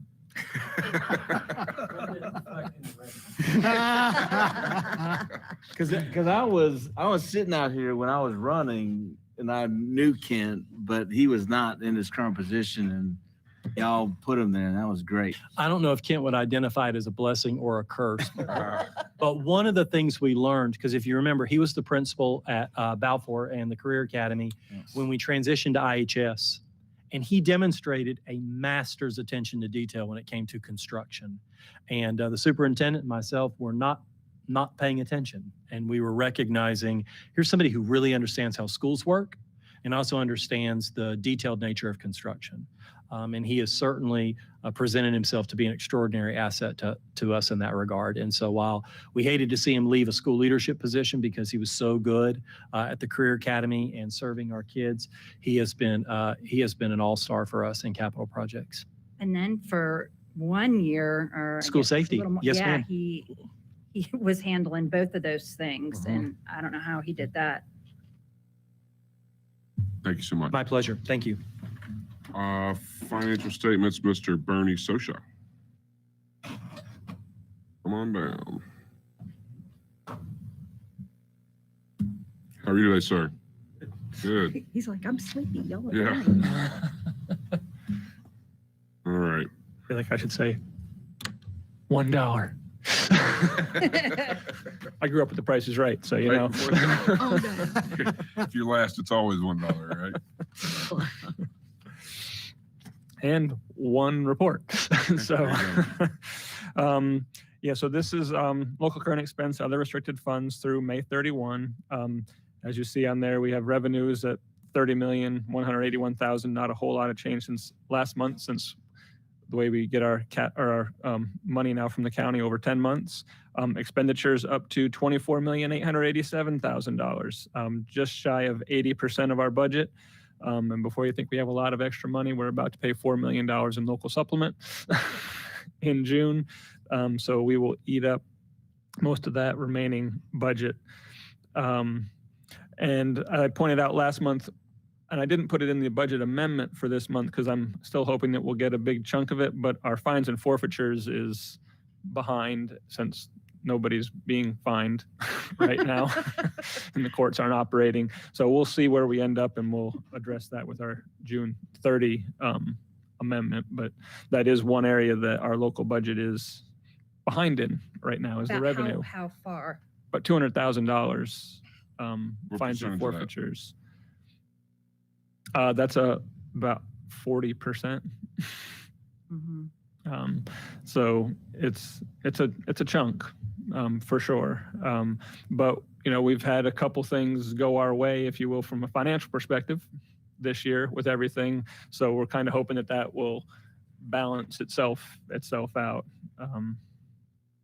And as we try and figure out the last 3 weeks, because we still don't have direction on a lot of our state funding yet. I had one question Yeah. on the nutrition services, Uh-huh. 7,200. So it looks like we had budgeted 176,457. We spent 69 and some change with 107,000 balance, which is 39.1%. So why is that so off? Because we were able to use state funds It's off because we're going to pay a bunch in June. because, okay. Is that where the bonuses It's are just gonna a, go it's just a in? temporary balance right now. We'll spend most of that in June. Being that this is local, okay. But you're gonna spend 60% in June? Yeah, when we get our supplements and everything in, we'll get, but no, the bonuses are not going to come out of They're not coming out of here, Yes, right? no. But, yeah, I was just wondering, that's a very low percentage when we've only got, 3 weeks left, 3.5 weeks left. Yeah, Right. it's We'll gonna, spend it. yep. And then also under policy leadership and public relations, can you talk about that a little What bit? number is that? The Oh, I see it 69, right there. 6,900. Yeah. So that's you guys. And Right. Mr. Caldwell's office. And so we spent 200 less than we thought we were going to date. Mhm. Again, I mean, well, I'm not chair anymore. Right. A much higher salary than you get. Right, yeah, no kidding. So where is that discrepancy? What haven't we spent on, where does that come from? so I'll have to look those codes specifically up to see where the balance is residing in that.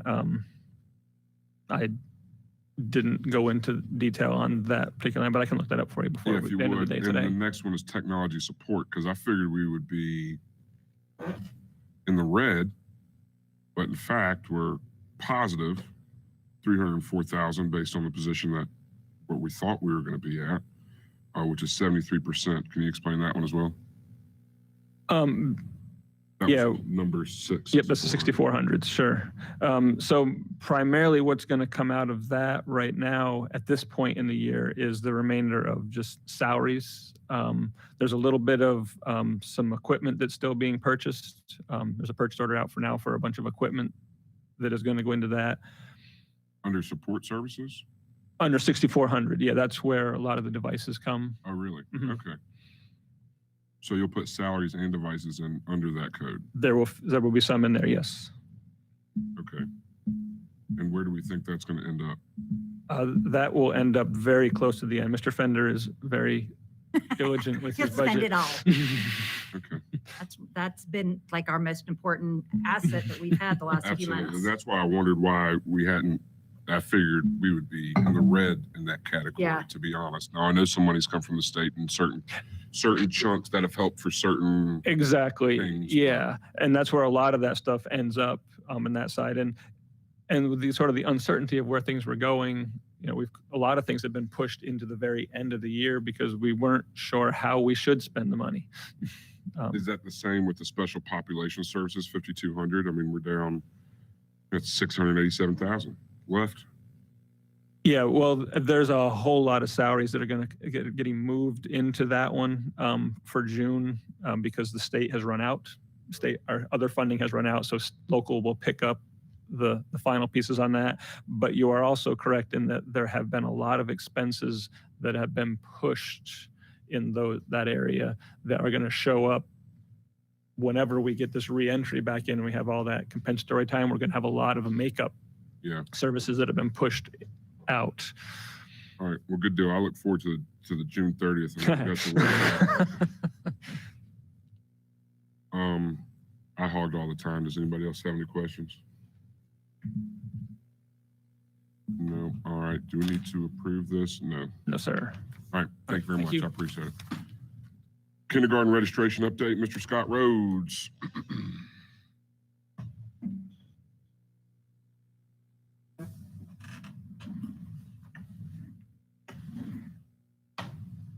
Good to see you again, sir. It's good to be back.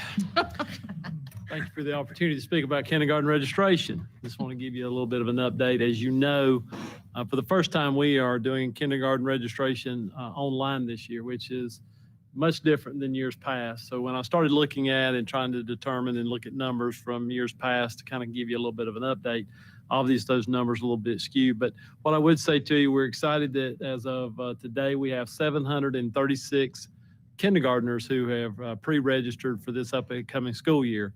typically, in the years past, last year we had 597. The year Wow. before that, we had That's awesome. 544. Goodness gracious. The last year in 2017, we had 649. And so we're up 139 students compared to where we were at this time last year. So that's exciting. And I really want to give kudos to Dr. King, Mr. Fender back here, and his Grant. folks, Grant Atkins, Very for cool. being able to really pull this off and to do it in a way that's financially been, very advantageous for us this year. And so just, again, kudos to them. Our goal is, we always like to have 1,000. Our projections as we allotted for our kindergarten, we looked at it at 950. So anything above 950 for us, as far as an allotment standpoint, from Bernie and I's perspective, will be a positive. So we'll keep our fingers crossed that we'll have more students. There are some schools, Mills River and Sugarloaf and Atkinson.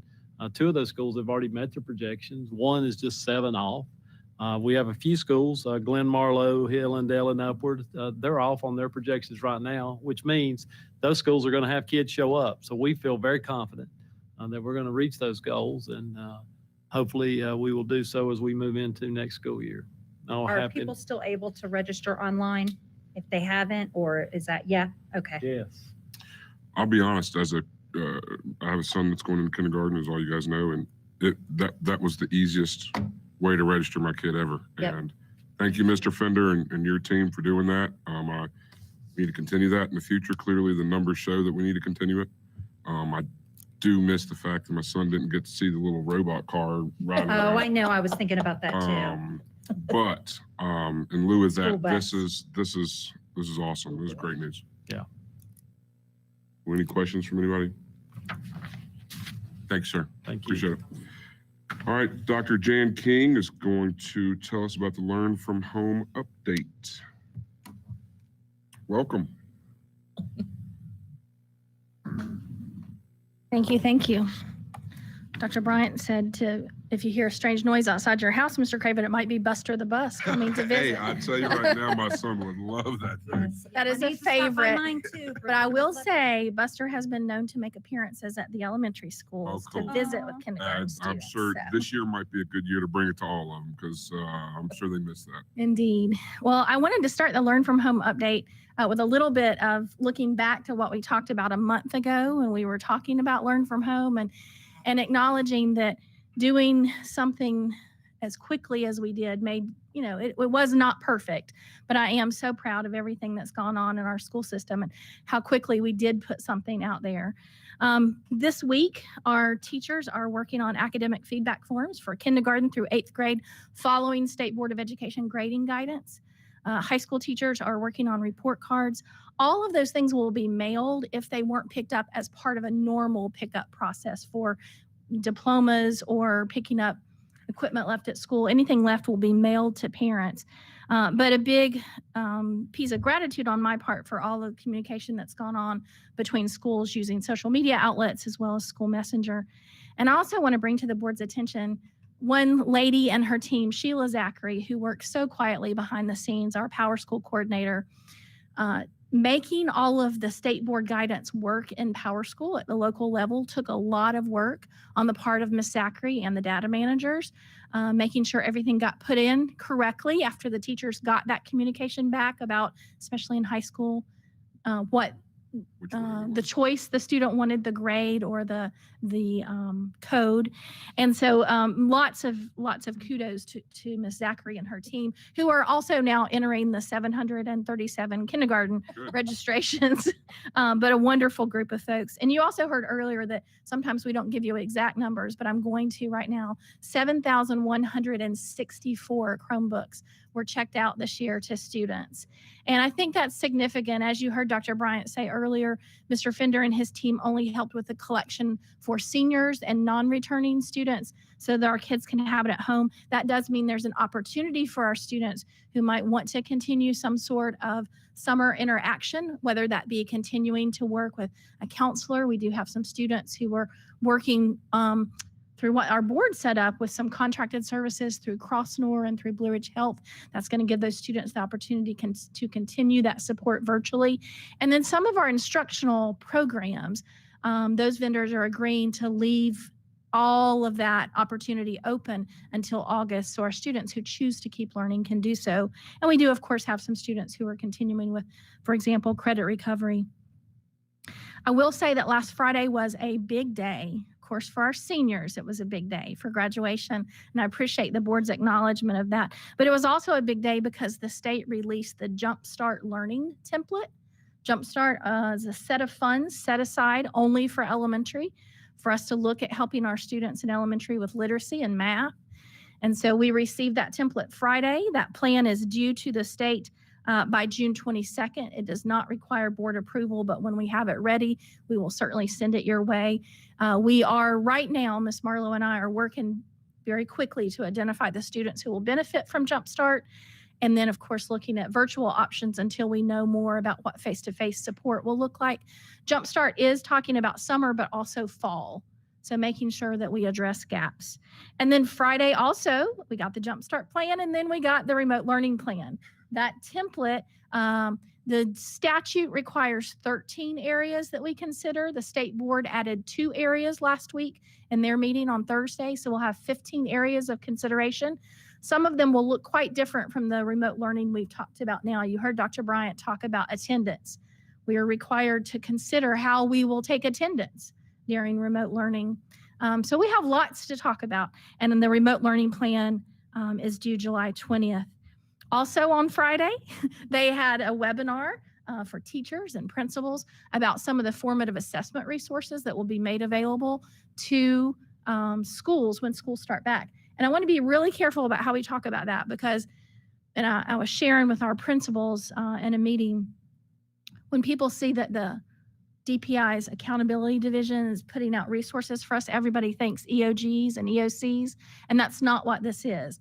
They're a set of assessment items that we can use in a formative way to figure out students' gaps, students who haven't been in face-to-face instruction since March, so that we can help them. It goes all the way through high school math 1 assessments, but they're making those available to us to use in the fall to help our students. And then using those things from Friday, today we launched a teacher survey to get our first set of stakeholder feedback to help us inform that remote learning plan. I haven't looked in a while, but earlier today we already had 280 something responses to that teacher survey. And so it was a very short survey, but it asked a lot of questions like, how did you feel about the teacher expectations? Tell us about the % of your students who were engaging. What kind of things do we need to think about moving forward in terms of support for students and families? And then all of that to say, I wouldn't want to leave this spot without saying a congratulations. We graduated 952 students. That's awesome. Yay to the class of 2020.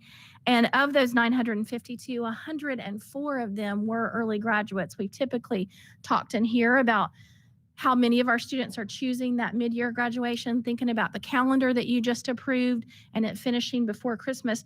This will be next coming year will be the first time that those graduates will be able to finish in time to start community college courses immediately after That's right. Christmas.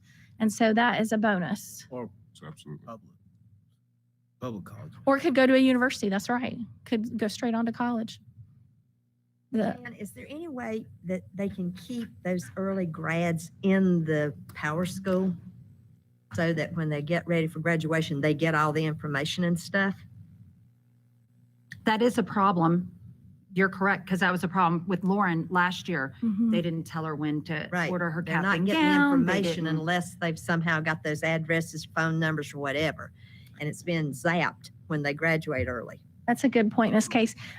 They're in there. They're not in there as an active senior because they've graduated. So I'll work on how we might keep them in our communication system because it's the communication they need. Mhm. I'll And look at, people planning graduation needs that. yes, to communicate with them, the senior Because I items. remember I called last year because they hadn't, told Lauren about her cap and gown. And I'm like, it's like May 15th. Does she need to order her cap and gown? And they're like, well, yeah, we did that a month ago. And I'm like, well, no one called her. Well, we did an all call. And I'm like, she's graduated already. She's going to college now. And so, yeah, that's very true. And also, when they're somehow, when some juniors, they're still juniors in Power School, but they graduate, How's that? So, and that happened this year as well. Mhm. That happens every year, actually. We have some students who, for whatever reason, they don't have enough credits to be in a senior homeroom. They're still in a junior homeroom, and they get all 8 credits their senior year, and that gets them to their graduation number. But they don't get all the information sometimes. Yes, and we can't promote them to a senior homeroom until they have enough credits to be in a senior homeroom. So if in a 4x4 school, would they have enough credits after one semester? And we do mid-year And you do, promotions, okay. yes. That Often. changes in Power School? It does. It does. I think what we're talking about is more an issue of what we call school messenger groups, what's feeding from Power School into building those groups and making sure that that communication's clear. Any questions, comments? Before she leaves, I would just like to say this. If you want to see Dr. King's left eye twitch, just say, Dr. King, we need a plan for this because she has been inundated. But you know, if there's anybody in Western North Carolina or North Carolina or basically anywhere around that's going to produce quality plans that have the best interest of children in mind, it's going to be Dr. King. She does have a lot because number one, of course, is this Jumpstart program that all of a sudden, you know, they say we're going to do a Jumpstart program and you've got to provide remediation for children and help children get basically caught up, but yet we can't tell you if you could even bring them in the building or not. But go ahead and write us a plan. And then this remote learning. I mean, there's so many questions about remote learning, but yet she's got to produce a plan. So just kudos to Dr. King and the work that she's doing. She's got a lot of heavy lifting to do with these 2 plans. And then also we've got some heavy lifting when we start talking about reentry as well. But just want to give her a great shout out on the work she's doing with the Learn from Home. There will also be a survey sent to parents eventually as well to talk to parents about Learn from Home. We want to hear their feedback. And then we also, at that time, when we know more about reentry, part of that survey would say, let's talk about next year as well. So as a board, we'll get with you that survey as far as how did it work, and then what would you like to see in the future, depending on what reentry means to you. But Dr. King is also going to look at that. Okay, but just a great shout out. Yeah, I was going to add to that, and just I don't think a lot of our parents know how lucky we are to have you. Mhm. I mean, you have done an absolutely phenomenal job, and there's no one I know that's better qualified or better suited to do what you're doing, and I really appreciate it. Thank you. But I will tell you, there's a whole team of people, Sure, whole team of people. absolutely. Thank you And so Jan, much. is there going to be the training that's supposed to be done for this new course for the high school? Is that going to happen, or are they But- just going to hit it and get it? Are you referring to the economics and Yeah. personal finance course? Mhm. Is that, yes, we're allowed to nominate representatives for training this summer, in-depth training. And we have already made some training available, but we won't be teaching the new course next year. The way we are rolling it in, we actually won't teach it until the next academic year, which will allow us, it'll be on the course plan, but no students will be enrolled since we're bringing our freshmen in to world history again. And another question, I know graduation's over, but I'm thinking ahead. These classes are getting bigger and bigger. Have y'all thought about where we're going to have graduation? I mean, you know, that's something we need to think about because they're getting up to 3:30. The sophomore class is like 3:30 at North, and that's going to be in 2 years. So They do it in the stadium, don't they? yeah, but you can't plan on that because if it rains and thunders and lightning like it did one year, and we're carrying the chairs in the gyms And they cannot won't hold fit that that. many with, you know, with parents. Yeah, that always brings up the ticket issue Right. and Well, North then doesn't have theirs there anyway, though. Don't they have theirs up at Biltmore. Biltmore Arden? they did when their field was going to redone. be redone. Ah. Yeah, I think Got to the have a backup yeah for I, rain, whatever. I think the backup is basically we don't have a backup for next year. You don't know. And I we can get start it. looking at it. I mean, I think right now, of course, is we just want beautiful weather and we want Mother Nature to be undefeated this one day and let us have a beautiful Friday evening in all the stadiums. Not Um, allowed to rain on You know, because you start looking around, there's not many places There's that no you can, place really that to you can try to put every parent, grandparent, aunt and uncle that wants, they want 10 tickets apiece to be able to come to this event.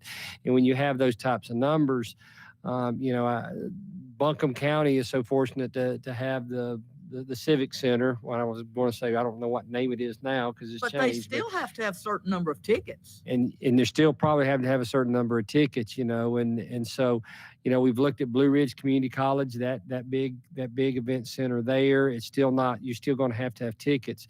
I mean, that will be something we'll start looking for next year, but there's not many places that can hold that many people that we can guarantee to get that many people in.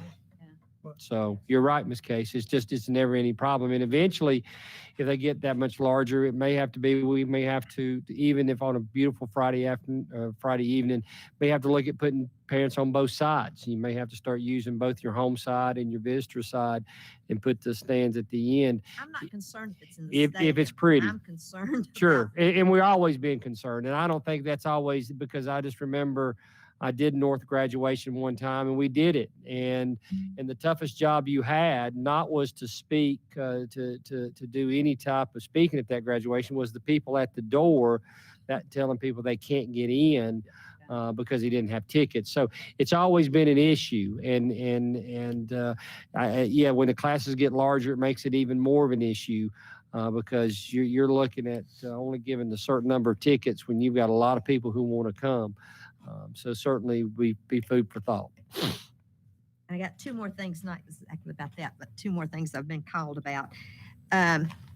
Bus drivers, they have to get a physical every 3 years that somebody, we or the state or somebody pays for. But if they've got problems, they have to have one every year, some of them, and some of them every 6 months. And if that's $90 a whack or whatever for a physical, is there any way we can help with that? Well, money? certainly I will talk to Dr. Bryant and Fred and certainly look at that. Okay. Okay. And the other thing was, Can I, sure, well, they're part-time employees, so they're not on our insurance, on the insurance plan, correct? If they're part-time though, They're sir, they don't part-time. work enough hours, correct? Sorry. Some of them are full. Some of them, Some very of them are few. full-time, and then you get a free physical every year, right? They have dual roles, custodian and bus driver, child nutrition and bus driver. And I believe our policy gives a free annual physical. I'm hearing it's every 3rd year's the free one. for Well, bus your driver- for bus insurance, drivers. That would be the Insurance. state health insurance is plan. free. State health plan Yeah. State health Give plan is you- one Any thing. health plan Every- does. every- Every year. for full-time. Just bus Here comes the answer. Let me get a couple of clarifications. Yep, so, thank you, Dr. King. I think we went from learn from home to bus I know, drivers. She was like 5. Start talking about school buses and she runs away, you know? No, a couple of points of clarification. There is a medical card that is required by DOT for bus drivers to drive. That medical card is a requirement every 2 years, for which we do as a school system fully reimburse the employee for doing so. Certain medical conditions, though, require that employees have that assessment done more frequently than that. So you might be an employee that has a current condition that the doctor will only sign off on that medical card for a 6-month period. So if you do have to have that, let's say 4 times in a 2-year period, 3 times, as Ms. Case is saying, is out of pocket. The school system does not currently have a reimbursement structure for you getting it as many times as necessary. We just pay for it in the same way that we reimburse you for your CDL when it's on a normal cycle for that. So we can explore that, but the current requirement is that people have a valid DOT medical card on file in order to have a CDL and provide the passenger endorsement. And when you get it, you have to get it every 2 years. We pay for it. If your personal circumstances or otherwise, we do not accommodate that right now. Okay. And my last one, Yes, ma'am. Bo, where are we on Senate Bill 857? Ms. Case, of everything I've been through the last, you have to remind me on what Senate bill that is. That's the one where the the vouchers for private schools. I have not heard any progress on that one. I do not know where it is. Chris, have you heard where that's made it? I'm gonna look and see where it is right now on their website, but I have. The last, I think the week before last, there hadn't been any movement on. Yeah, I haven't seen any movement in it as far as right now. Well, when you hear something, I think we need to take a stand on that too, because we don't want it to get into passage time and then take a stand on it. You said it was not in the House, it's just in the I Senate. think it's just in the Senate right now, but Does it increase the money? And the possibility, what I read said that it may come out of public funds, public school funds. Well, So we would get less. let's, let me do this. Chris and I will look at it and Add that to the- Mr. Campbell will send me an update and I'll forward it to all of you. That'd be great. Because I've not heard much about that. And thank you, Ms. Cobbs. I apologize, like I said, with all the Senate bills and House bills I've looked at. Calendar of events, I guess, we don't really have. Well, calendar. conference we don't, but one thing on general operations before we go, because we did have a couple of people call and say, I don't see on the agenda, where's Henderson County's reentry plan? Because, we graduated on Friday. I told the staff, celebrate on Friday, celebrate your successes, because Monday we got to start rolling up our sleeves for reentry. But we don't have a plan. So if you think of superintendent, why don't you have a plan? Well, while we've been sitting here, basically we've been waiting on North Carolina HHS, DHHS to give us guidance, some health guidance, because we're in the education business. We want to protect our students, but there's a lot of decisions had to be made or got to be made because of the health and not the education. Once they provide us the health guidelines, then we'll go to work and start working on the education policies and guidelines that we need to make that happen. Right now, as we've been sitting here, I think North Carolina DHHS has just released their guidelines. I have not a chance to see it. I can't tell you anything about it. I have not had a chance to go through it. My staff has not had a chance to go through it, okay? Tomorrow, I think, maybe tomorrow around 12 o'clock, if according to plan, it may be a little bit later, North Carolina Department of Public Instruction is going to release their plans and to provide us guidelines on what we need to do to start looking at reentry.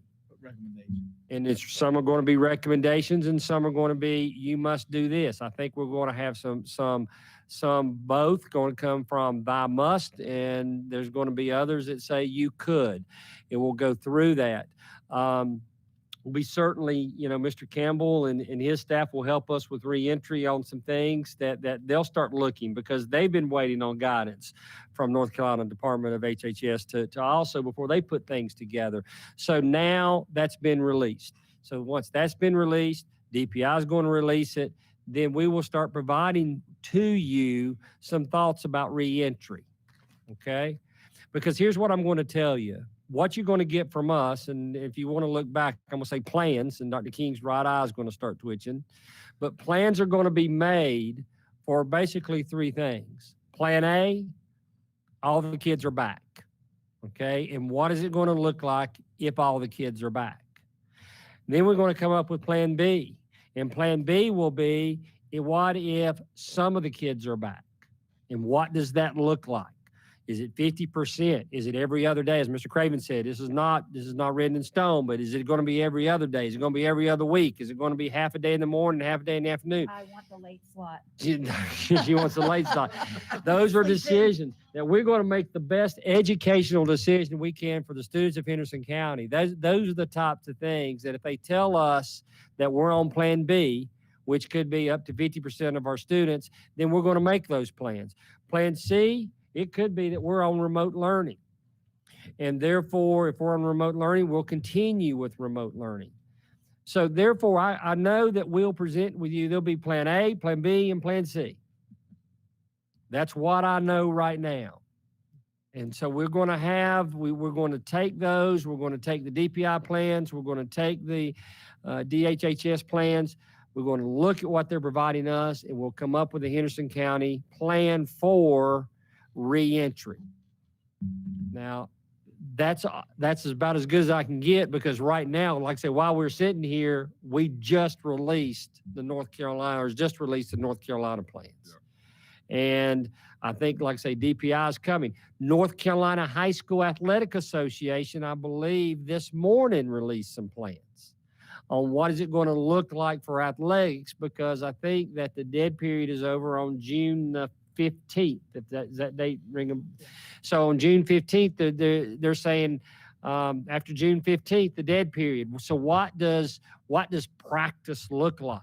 What can coaches do on June the 15th?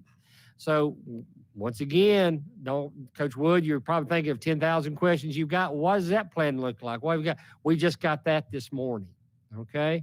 So yes, on Friday, we celebrated. We celebrated with our seniors. If you go look at social media, our middle school celebrated their 8th grade graduates. Elementary teachers, schools celebrated their 5th grade. They celebrated their kindergarten. I mean, I go through my neighborhood and there are yard signs. We celebrated Mr. Rhodes, I don't know if you knew this, celebrated retirees. They have a yard sign and just saying congratulations to all our Henderson County Public School retirees. Okay. Where I really missed the boat is I should have invested in yard signs is what it sounds like. But we celebrated, and I just would like to thank all of our schools for the celebrations that they gave from kindergarten through 12th grade. Absolutely wonderful. We're going to celebrate on Friday. Today we got our information. Celebration's over. So now we got to start working on reentry. You don't have a plan for me yet because we didn't have the information. We're slowly going to start getting the information now. But it's not going to be, as I tell people, sometimes there's a distance and a difference between fast and quick. Fast to me is when you're just going fast. You don't care what's around you. You're just wide open. You're going fast. We can't go fast because there are too many obstacles. There's too many things. We got to go quick. We've got to go quick with this because parents want to know, but also we want to make sure it's right. We also want to look at the ripples. We also want to make sure we know what's coming from the left and the right. So we're going to be quick through the whole coach. We're not going to be fast. We're going to be quick. Be quick, but don't hurry. Be quick, but don't hurry. Exactly. Great statement. John Wood. Okay. So that's where we are with reentry. That's why you didn't see it on the agenda, is because we didn't have the information needed to provide you a plan. Now we can. So we'll start talking about it on June 30th and definitely July 13th. You'll definitely see some stuff there. Okay. And as always, it's my honor and pleasure to serve you as superintendent. Thank you. Does anybody have any other questions, comments, or anything that you need to add? I'll take a motion to adjourn. I move we adjourn. Second. All those in favor say aye. Aye. Any opposed? Thank you. Folks,